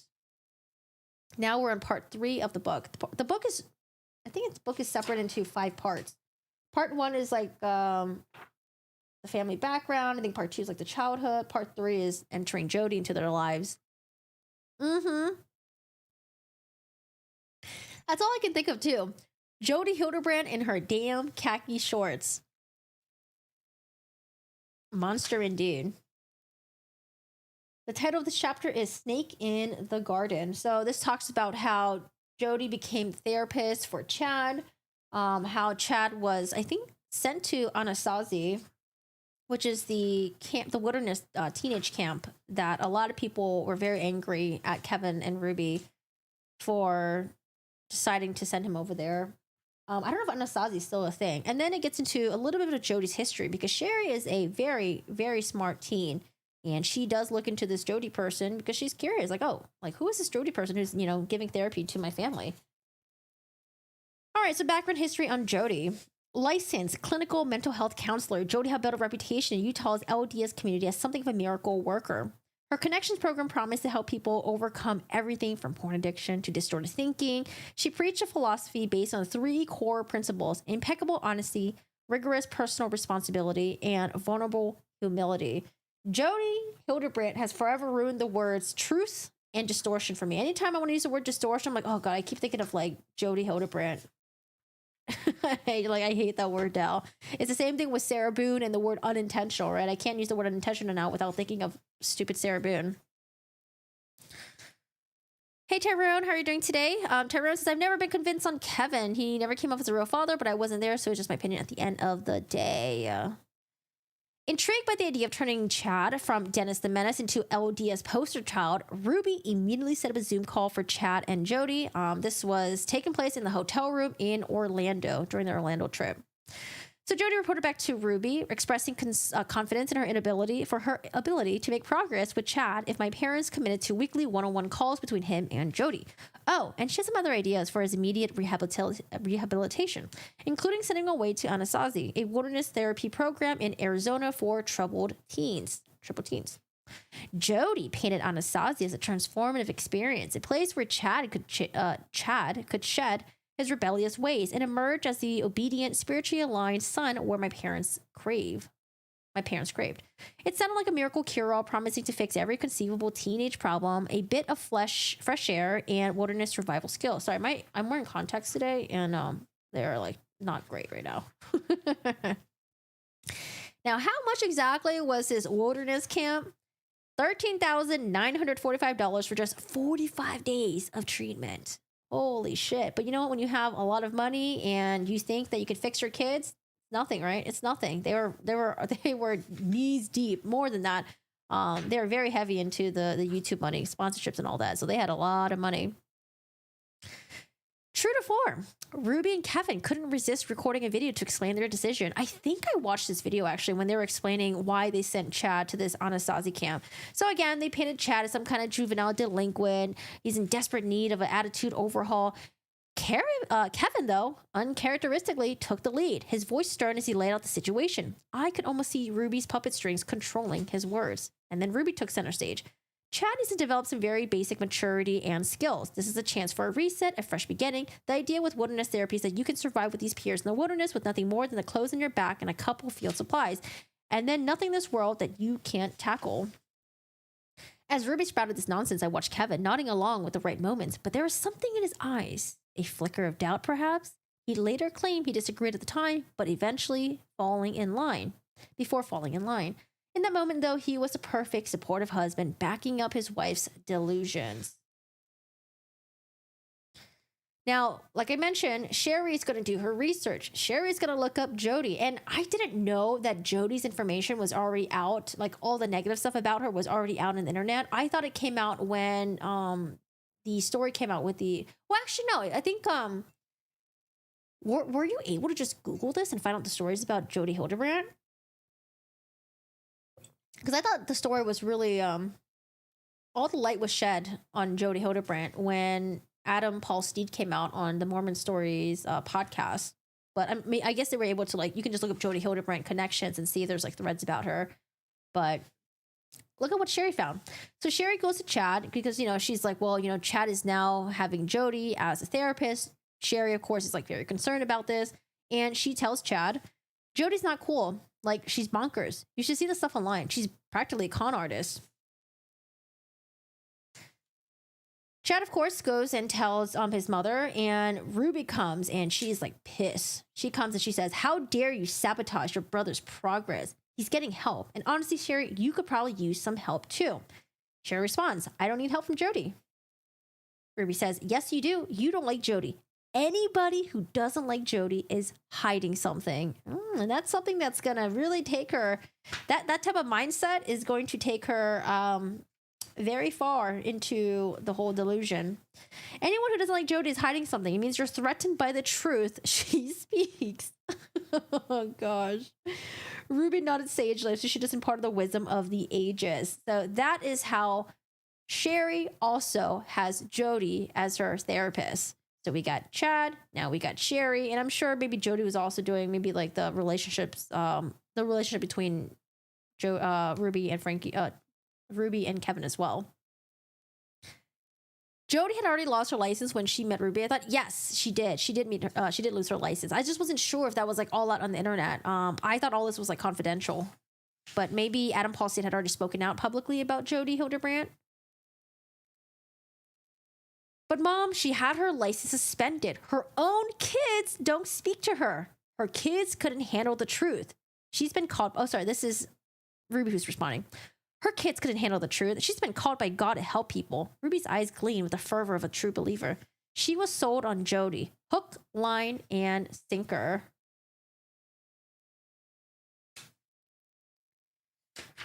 So we're going to talk about connections a little bit. Oh, God, connections. So cringe. I mean, you guys have seen their Instagram. I think their Instagram is still up, though, because I think if you want to shut down Instagram, I think you have to be either Ruby or Jodi. I think it's still up though, right? I'm surprised Pam Bochner didn't go on there to try to take the channel down or the Instagram down.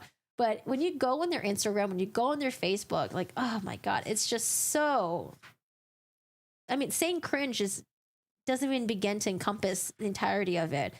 So in Connections, again, run by Jodie Hildebrandt, the thing that they like to focus on is, I guess, the relationship between the husband and the wife. And usually it's the accusation that the husband is cheating.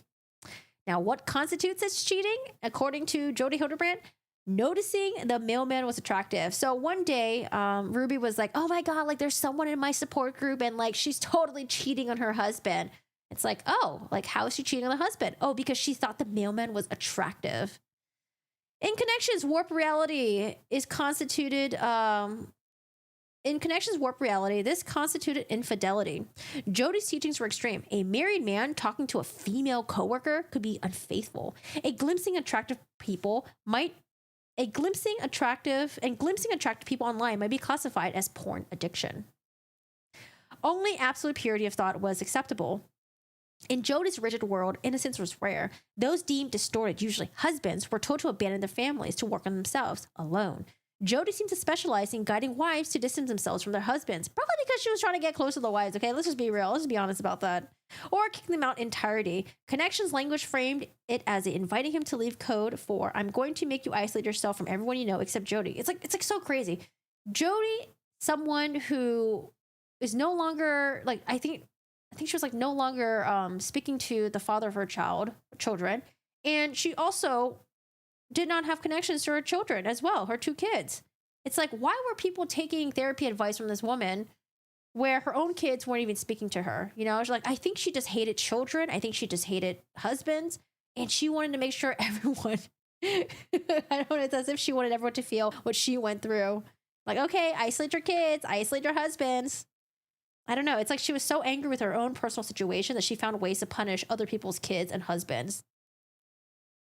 The separation typically lasted 6 months, the minimum time Jodi deemed necessary to demonstrate genuine change. And you know what? There were some people that were separate for more than 6 months. I remember Jodi was boasting on a Facebook post or something, or was it on Instagram, where she's like, oh my God, they were separate for 2 years and now they're back together and they love each other even more. Like 2 fucking years? My goodness. Her logic was that anyone could fake remorse and make short-term adjustments, but sustaining change for half a year provided sincere transformation. Adults were essentially put on probation in their relationship relationships expected to prove their worth to Jodi to earn back the privilege of family closeness. The 6-month rule also applied to kids, and any significant transgression could result in half-year sentence of restricted privileges, increased scrutiny, and constant pressure to demonstrate change. To kids, too. So, Ruby is drinking the fucking Kool-Aid. Ruby is like, oh my God, Connections is life-changing. Oh my God, I worship fucking Jodi. She's my fucking God.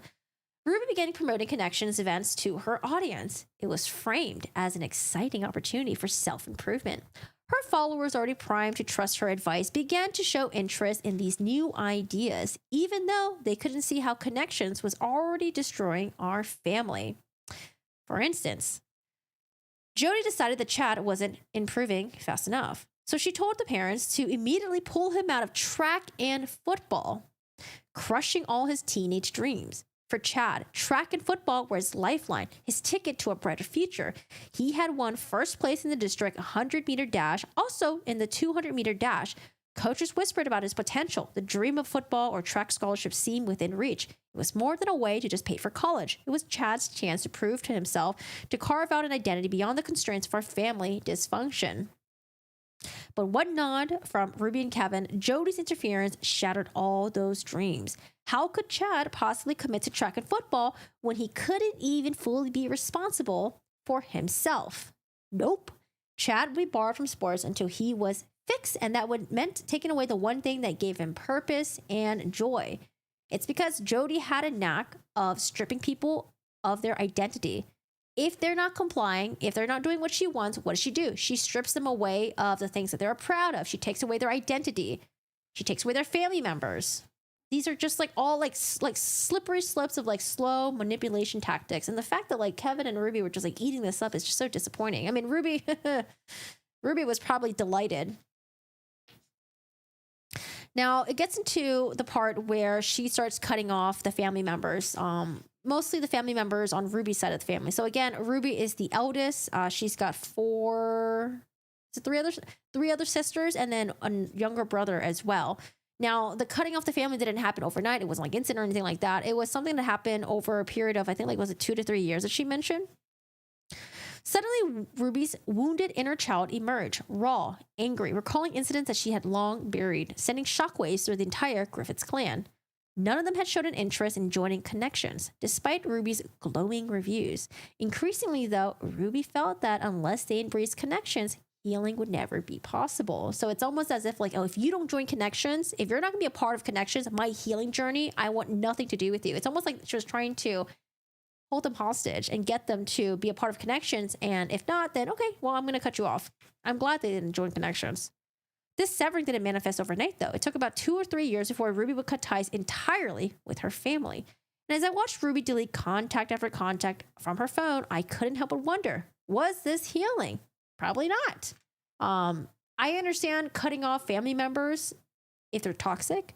You don't want these people in your lives, but if you have someone that's manipulating you and they are egging you on to cut off people in your life, it's possible that you're being manipulated. It's possible that they are trying to engage in isolation.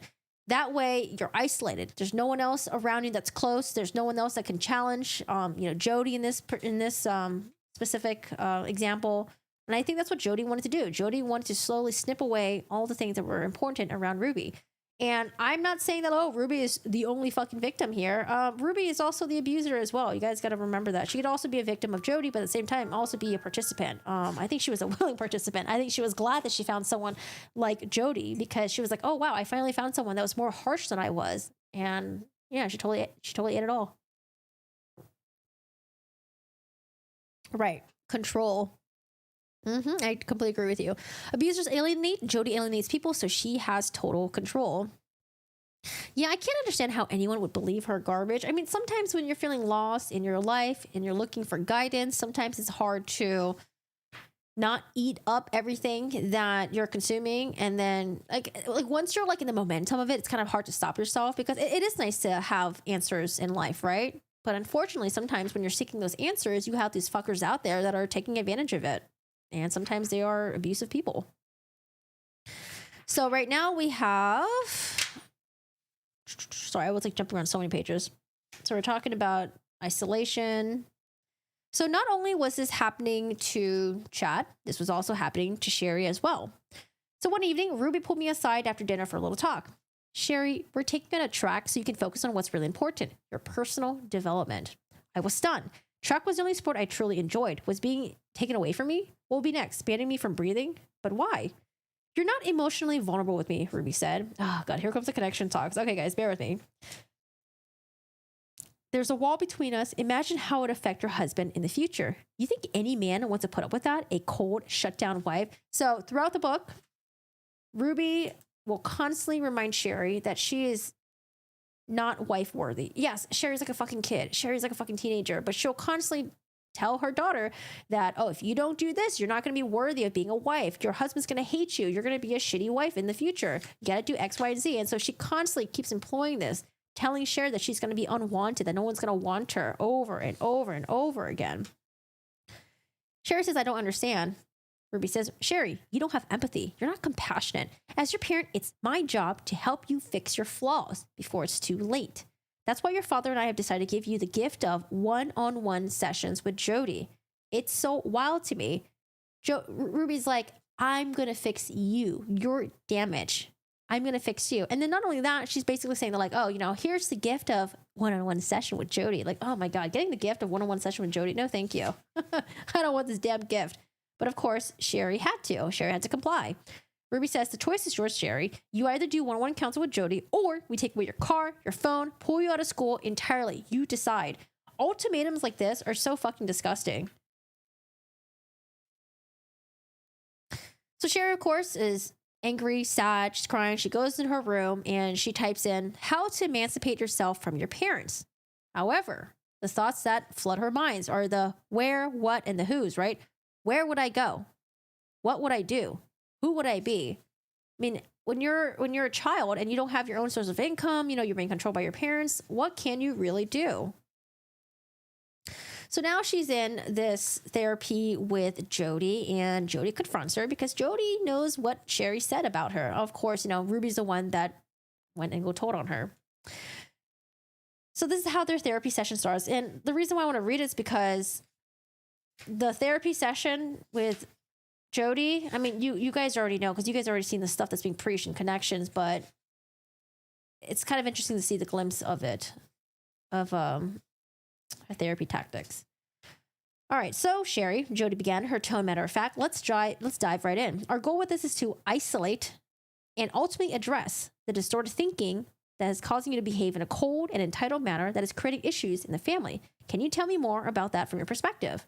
Shari says, I don't know. I try really hard to be a good person. Jodi says, but are you a good person? Shari says, yeah, I think so. How do we know for sure?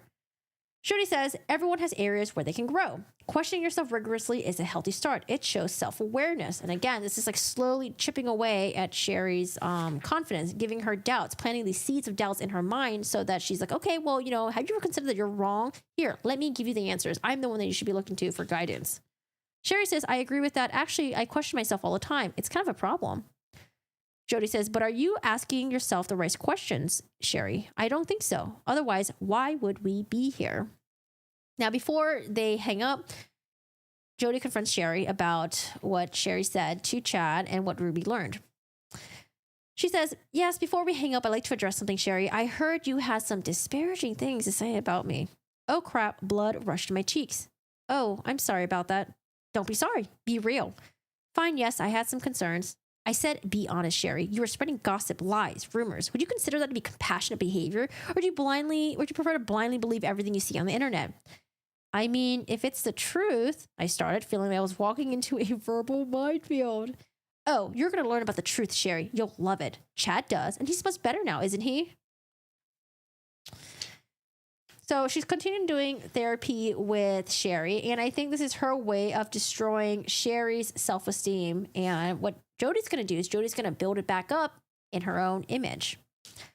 On our second call, Jodi listened intently as I read from my list of distorted thinking episodes for that week. So here is the list of distorted thinking that Shari documents. And my God, it is to have to analyze your every thought, your behavior, your actions like this. It would drive me crazy.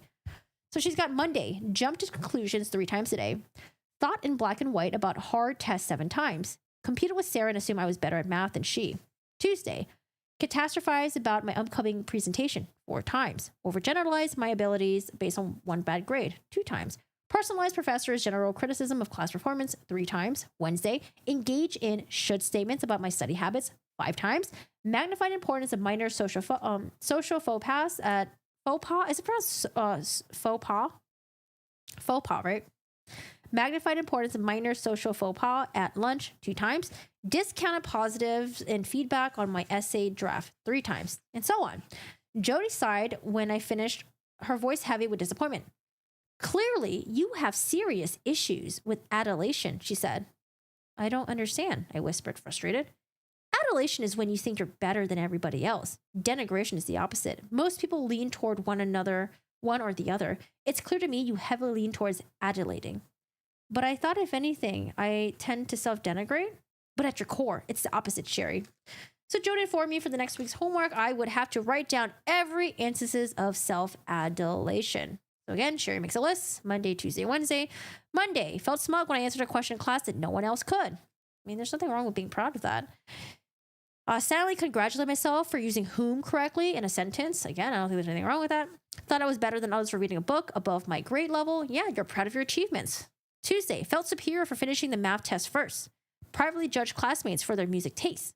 Believe I was more mature than my peers for enjoying documentaries. Wednesday, felt proud of my extensive vocabulary during presentation. Thought I was special for understanding complex scientific concept quickly. Sadly criticized others' grammar mistakes in group chat. So these are things that she feels proud about. But then Jodi's like, oh, no, you're self-adulating. You know, you should be a little bit more, maybe more humble. But I mean, these are all like private thoughts in her head. So Jodi says, okay, this is much better, Shari.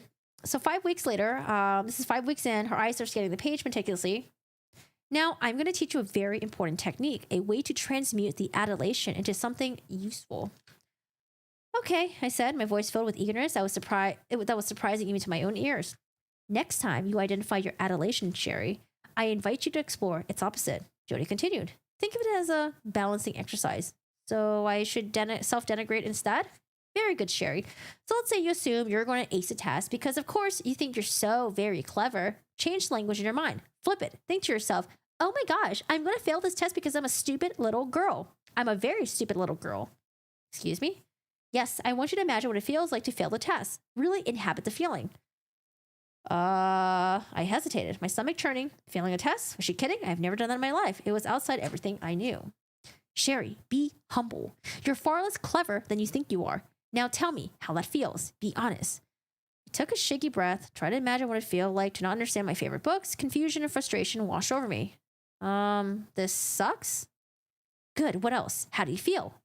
I feel scared, exposed. There it is. You feel vulnerable. Vulnerability is what Shari Franke experiences when she realizes she's not right about everything. And that, my dear, is what we call living in truth. It's like, that was her purpose of therapy. That was her revelation. That Shari, you're not smart. You're not right about everything. You're not as clever as you think you are. This is her slowly chipping away and destroying Shari's self-esteem and her self-reassurance. So again, Jodi destroys self-esteem. That way they can turn to Jodi for guidance. She obviously doesn't like people that are know-it-alls. She doesn't like confident people. And how does she handle people who are like that? She slowly chips it away. She destroys their worldview in order to rebuild. She destroys their worldview in order to rebuild it in Jodi's own vision. I don't know. I wrote a note that she's like a SimCity god. She's like destroying all these buildings and she's rebuilding them up in her own fucking view. And this is how I think she controls people and how she manipulates people. Now, there are people that probably went through with connections. They're probably like, oh, like this is not for me. Like, what the fuck is she doing? Like, oh, no. And they were able to get out of it. However, Shari didn't have a choice. She couldn't get out of it. Chad couldn't get out of it because their parents were pushing them to be in it. If she wasn't going to participate in the connection shit, in the therapy with one-on-ones with Jodi, then what they would do, they would take away her car, her phone, pull her out of school. Like, that's such a weird threat to be throwing at your kids. I'm going to pull you out of school, the school that you love going to, your friends, your, you know, all that stuff, if you don't do one-on-one, if you don't do what I want to do.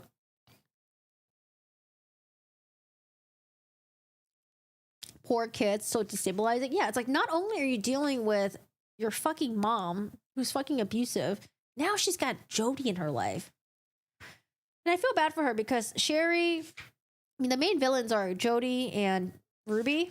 But sorry, I said Ruby, right? Sorry if I mix up the names. Ruby and Jodi. Shari's gonna have another third person, a fucking predator who takes advantage of her and her situation, and it's fucking horrible.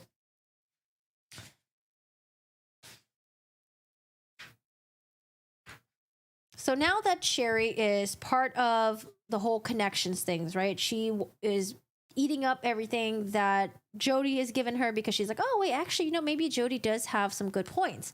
Now, just because someone has good points doesn't mean everything they're telling you is true. But not only that, it's like she's also getting the approval from her mother, the approval that she always felt like she never really got, the love that she never really got. So there's this one time where she's talking to her friend and she's starting to realize that her circle of friendship is slowly getting smaller and smaller. And it's probably because people don't want to be around preaching, condescending people who are judgmental. And Shari quickly realized that she was becoming one. And so the friend tells her that, like, oh, I made out with like 3 boys over the past weekend. Someone called me a whore. What do you think? And so Shari says, what was your motive for kissing all those people? I asked icily. She looked at me like I had sprouted horns. Motive? They were cute. Why does there need to be some sort of deep reason? I mean, again, they're like teenagers, right? I gave her my best connections look, a perfect blend of condescension and pity. And I could totally see that. These people that are in the connection circle, it's like you got the condescension, you got the pity, but you got to make sure the condescension is not too overt. That way it might turn them away. Just got to have just a little bit of it, So a perfect blend of condescension and pity. As your friend, I must ask, what does a kiss actually mean to you? What part of your ego was it serving when you chose to share yourself in that way? She shrugged me off, her eyes narrowing. Shari, why are you interrogating me? I'm just curious. You're judging. You're being so mean. I thought you were one of my friends. Don't you remember when you're the one going around kissing boys?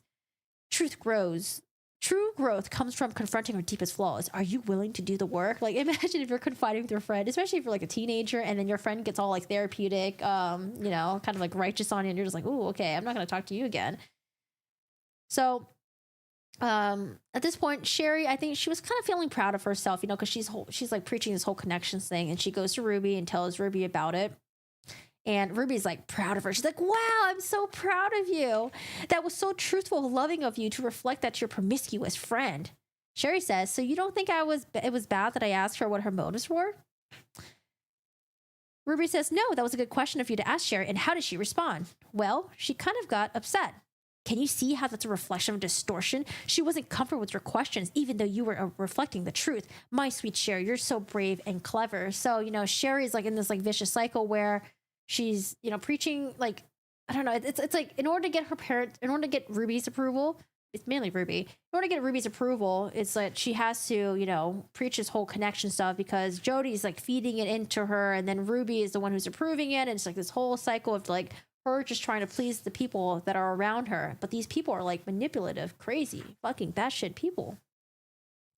Shari writes this. I wasn't brave or clever. I was just riding high on my wave of self-righteous connection zeal. That's what's like being in a cult, like connections feels like you're special, like no one else understands the special knowledge that you have. It's addictive. My eyes were sharp and my tongue sharper as I sought out the imperfect, distorted, filled soul that crossed my path. And I think that's how it feels with like people who are like deep into like these like conspiracy theories as well. Sometimes it's like, ooh, we're the only ones that know about this. We're special. No one else do. I have this special knowledge and now I can impart it on other people. In my eyes, I was a crusader for the truth, a warrior of enlightenment, determined to expose the flaws and weaknesses of those around me. In other words, I was a mean, judgmental scold, but I couldn't see that. I didn't care if I lost every friend I had, if it meant hearing praise fall from my mother's lips. I drank in this new, hard-won approval like a flower turning towards the sun. My whole life, all I ever wanted was to be seen and truly appreciated by my mother. With Jodi's teaching as my guide, it seemed as though now I was learning how to access all the love and acceptance I've been craving for so long. Finally, Ruby liked me. Some days, it almost felt like we were friends. So now we're in 2019, and again, the channel is still successful. It's still growing. They end up buying this 3-story house. I think it's the house that is currently their house right now, the one that got kicked down and all that stuff. It's a 3-story house. 7 bedrooms, 6 bathrooms. Like, holy shit. Like a fucking McMansion. They have a new dog. That's a Cavapoo. What's a Cavapoo again? The Henry Cavill dog, right? And a poodle. We talked about Cavapoos on my stream before. Is that what it is? Cavapoo? Remember the Cavapoo, because something happens to the Cavapoo. So they have a Cavapoo named Dwight. For all its grandeur, the house felt oddly sterile, spacious yet confining, modern yet soulless. A house built for show, not for living. Ruby's obsession with, a Cavalier Spaniel? Oh, is that what it is? What do I think? I thought it was like a Henry Cavill dog. Or is Henry Cavill like a former dictator or something, or king?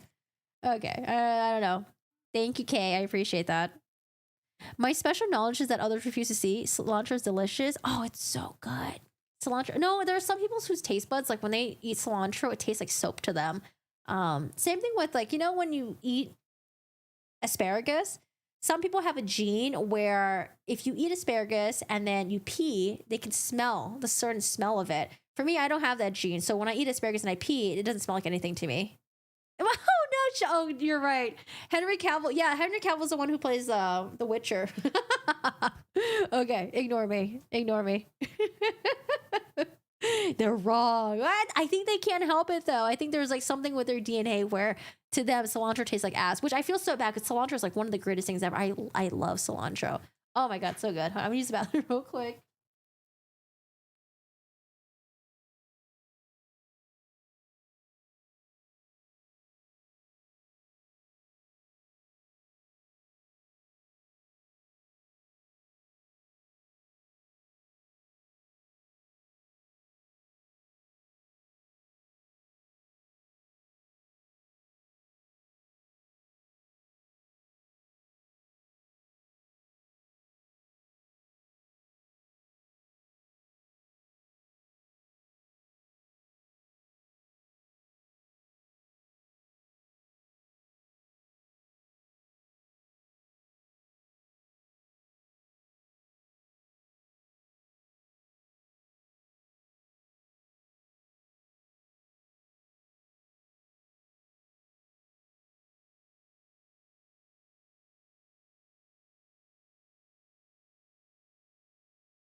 Ooh, yes. Like when I get the street tacos, extra limes, extra cilantro, extra onions. Ah, so good. In the US, the coriander is just the seeds. Yes. Oh no, I hate parsley. Ugh, I hate parsley. I grow parsley though because I hate buying it. Sometimes when I make like the beef stew, you have to get, you know, gotta put some parsley on top. I hate parsley. Oh, thanks. Thank you. Oh, I forgot we have the full screen up. I'm sad though because this sweater, the thread is already sticking out. I don't know how to fix it. It's like already sticking out like this. Thank you. I got it last year. All right, where are we? So we're in 2019. They bought this giant house. All right, so she's describing the house, and it's really sad because living in a house, it's supposed to feel like you're lived in, especially when there's a bunch of kids running around. But to me, it just seems like the house was just basically a set for the YouTube channel. The lighting in our house was clinical, rows of bright white studio lights instead of warm, homey fixtures. It made everything look clean, pristine, and lacked warmth. Like everything else in our lives, it was designed for the camera, not for comfort. We weren't even allowed to decorate our rooms or put up posters. Ruby feared tape would rip up the nails, would rip the paint, or nails would damage the walls.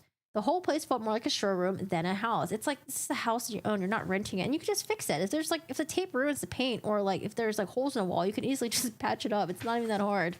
I don't do home stuff, but you know, I know that's easy to do. So at this point, we're in the pandemic time, May of 2020. And I wonder if this was happening, if this wasn't happening during the pandemic, if they would have got so harshly canceled. So in May of 2020, there's a video titled, "What We Haven't Told You." Chad dropped a bomb that would soon detonate our family's carefully curated image. So I think at this point, it's been like 5 years that the 8 Passengers YouTube channel has been running since 2015. He mentioned casually that he'd been sleeping on the beanbag on the basement floor for 7 whole months on Jodi's advice. Oh, that was Jodi's advice?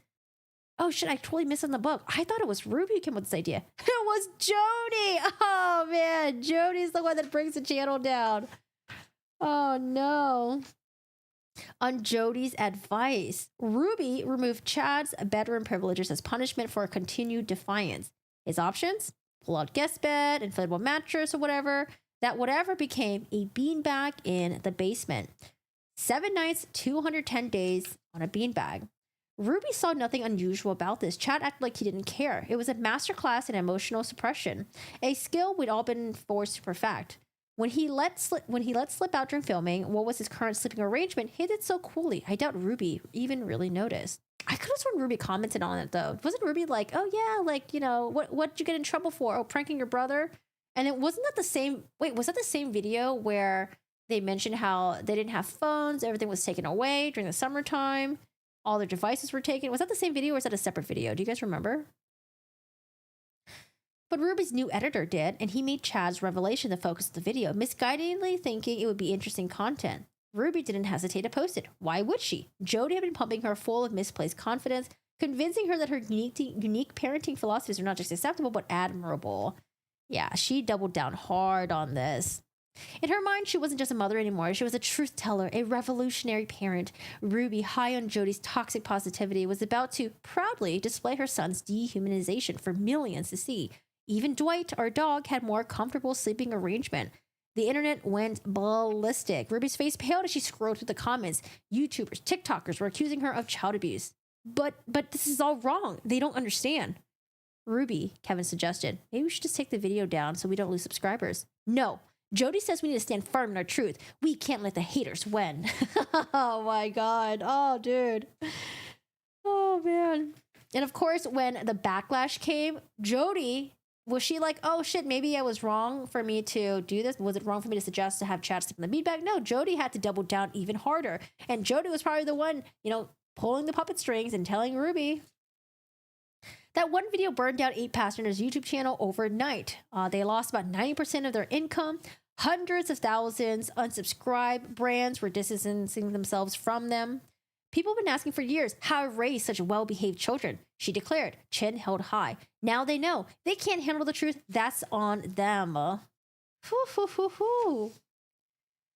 Now, during this time, the internet, we had a lot of time on our hands because it was the pandemic was happening. Things were closed. People were combing through all the fucking videos. So there was like 5 years worth of content. And remember, they were probably posting like multiple times throughout the week, maybe multiple times throughout the day. I don't know. There's probably so much content to post. But there was a lot of content to go through and people were going through all of it. Some videos became infamous. Ruby threatening to behead my youngest sister's stuffed animals. An eye for an eye punishment after my youngest sister damaged something. I remember the day, the horror in my little sister's eyes, the mocking determination in Ruby's voice. Yeah, I don't know why people... I wonder what the comments were back then when that video came out, because that is fucking demented. There was one where she did that. There's another one where the youngest son was hungry, went to the kitchen, and like she was like, it was like so sad to see. He was like really fucking hungry, and she's like, "What did I tell you about going to the kitchen?" And then like meanwhile, she's like winking at the camera. She's like smiling and laughing, and like, oh, it's just so fucking gross. Ruby's rationale seemed to be, you murdered someone else's possession, so how would it feel if we murdered yours? Her approach intended to teach consequences totally disregarded the emotional capacities of a young kid because of Her approach intended to teach consequences totally disregarded the emotional capacities of a young kid because for a children of 5, a stuffed animal is more than just a toy. It's a source of comfort, a loyal friend, a crucial coping mechanism for navigating the big, scary world around them. Threatening to guillotine a beloved buddy wasn't just punishment, it was emotional terrorism. Now, years later, thousands of strangers were revisiting the moment. Ruby posted a vlog where she bragged about how she couldn't bring a packed lunch to school for my youngest sister, who had forgotten hers that day. Yep, everyone. This is when I actually learned about Ruby and the 8 passengers, because I remember like there's a bunch of videos that were circulating on YouTube and on TikTok, and I remember seeing this woman. She was like in her car, and she's like, I'm not going to bring lunch to my youngest daughter. She has to pack her own lunch, and I hope no one else gives her lunch. Like, I don't know. It was just like so, it was bizarre when I was watching it during that time. So Ruby explained how the teacher had called her to say that she was uncomfortable with the youngest sister being hungry and wanted Ruby to drive and bring lunch over to her. I told the teacher my daughter's responsible for making her own lunches in the morning. The natural outcome for forgetting your lunch is that you're going to be hungry. Ruby went on to say that she hoped that no one shared the lunch with her child that day. So it's not even just like consequences for your own actions. It's like she didn't even want other kids sharing their lunch with her own daughter who would have been hungry. She should go hungry in order to learn her lesson. Ruby tried to defend herself afterwards, saying the school was a 45-minute drive from her house. There was only 2 hours left of school that day, but that did nothing to calm down the masses. All they heard was Ruby's cold contempt for a hungry child. Yeah, because Ruby was going on and on about this, and it just felt so unnatural to have this mother talk about her daughter in such a way and not caring that she would go hungry. The punishment was just bizarre. What's wild to me is that when we see cases of child abuse, every time when they do the whole like house tour thing or like footage of the house, it's always like the kids were being starved. Meanwhile, the parents were eating like the shittiest foods. They were eating like honey buns. They had like ice creams locked up, like all this type of like junk food that the parents were just eating while the kids were fucking starving. And remember when we were going through Jodie Hildebrandt's house, you know, her fucking fortress of a house. She had like fucking like boxes and boxes and boxes of like cake mix, cupcake mix, and frosting, and like all the junk food, like the cereals and stuff like that. Like I remember, like didn't she have like a lot of the cake mixes and the frosting and stuff like that? I was like, what the fuck is it? Like this is not normal. Like I understand trying to prep for doomsday and like having like, you know, food available in case something happens, but like she just had like shit food, just like junk food everywhere. Yep, food restriction. Yeah, food restriction, cutting your kid's hair as punishment, like chopping off the hair like that, like weird red flags. I feel like we always see them in other child abuse cases.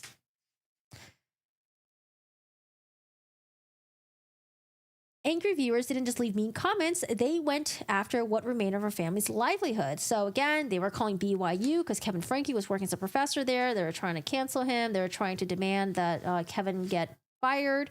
Someone started a change.org petition accusing the parents of abuse, and then Kevin and Ruby were canceled. And I remember they were trying to send cease and desist letters to content creators who were covering this. They were trying to get everyone to, you know, stop talking about it. CPS showed up at the house. Of course, they didn't find any signs of abuse. Nothing was done. Watching all this unfold, I felt conflicted. Part of me was glad others finally saw what I've known for years, but I was also worried if the public shame would only make Ruby double down on her strict methods. That's why canceling people becomes very dangerous, because there are people that reflect and they're like, oh shit, like, did I fuck up? But then there are also people who are also become very defensive. They don't want to admit to the masses that they're wrong, right? And I mean, being canceled in his own stuff is also very unnatural. To have like a huge massive wave of hate coming at you, strangers from the internet and stuff like that.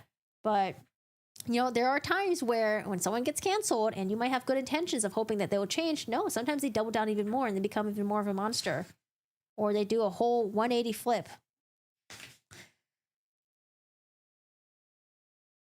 Oh, this is kind of interesting because I think this is how Ruby saw herself when she was initially arrested, and probably maybe even till this very day. So here's what happened.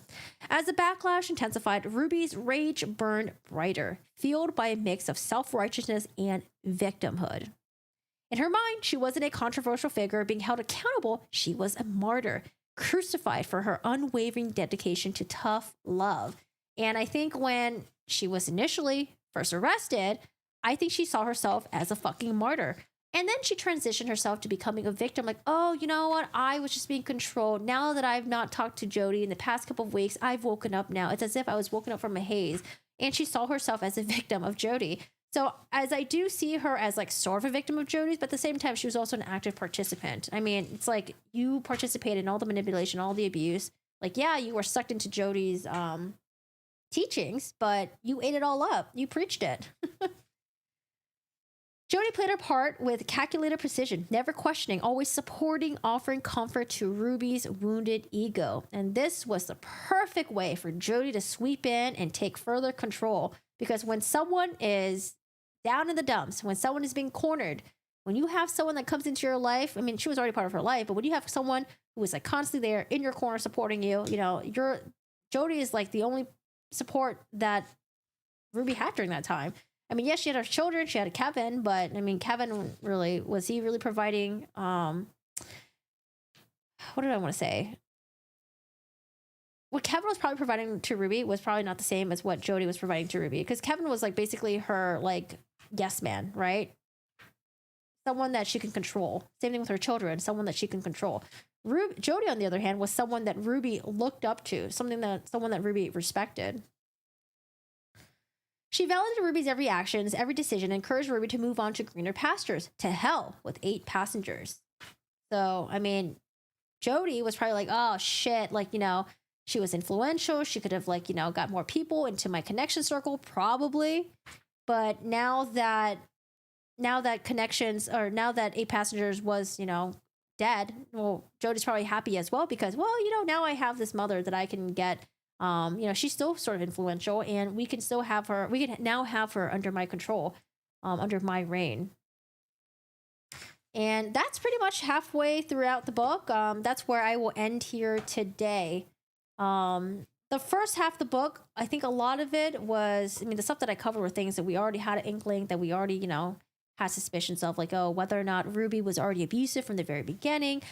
We wanted to know whether or not, because I mean, I think a lot of people were very curious, was like, you know, I think a lot of people had an inkling that the abuse mostly stemmed from emotional abuse, the manipulation, the tactics that she would employ in her kids.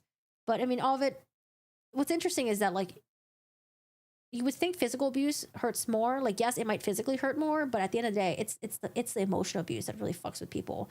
Like, yes, she was hitting her kids, she was smacking them, she was pinching them and stuff like that. But what really seems to take a toll on Shari, as she highlights in her book, is it's all the emotional abuse that she went through with her mother at a very, very young age.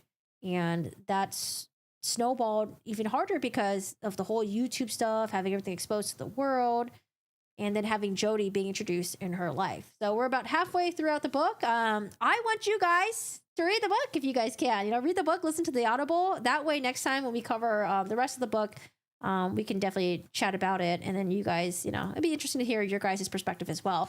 So again, her book is available. I got it on Amazon. I ordered it. It came the next day.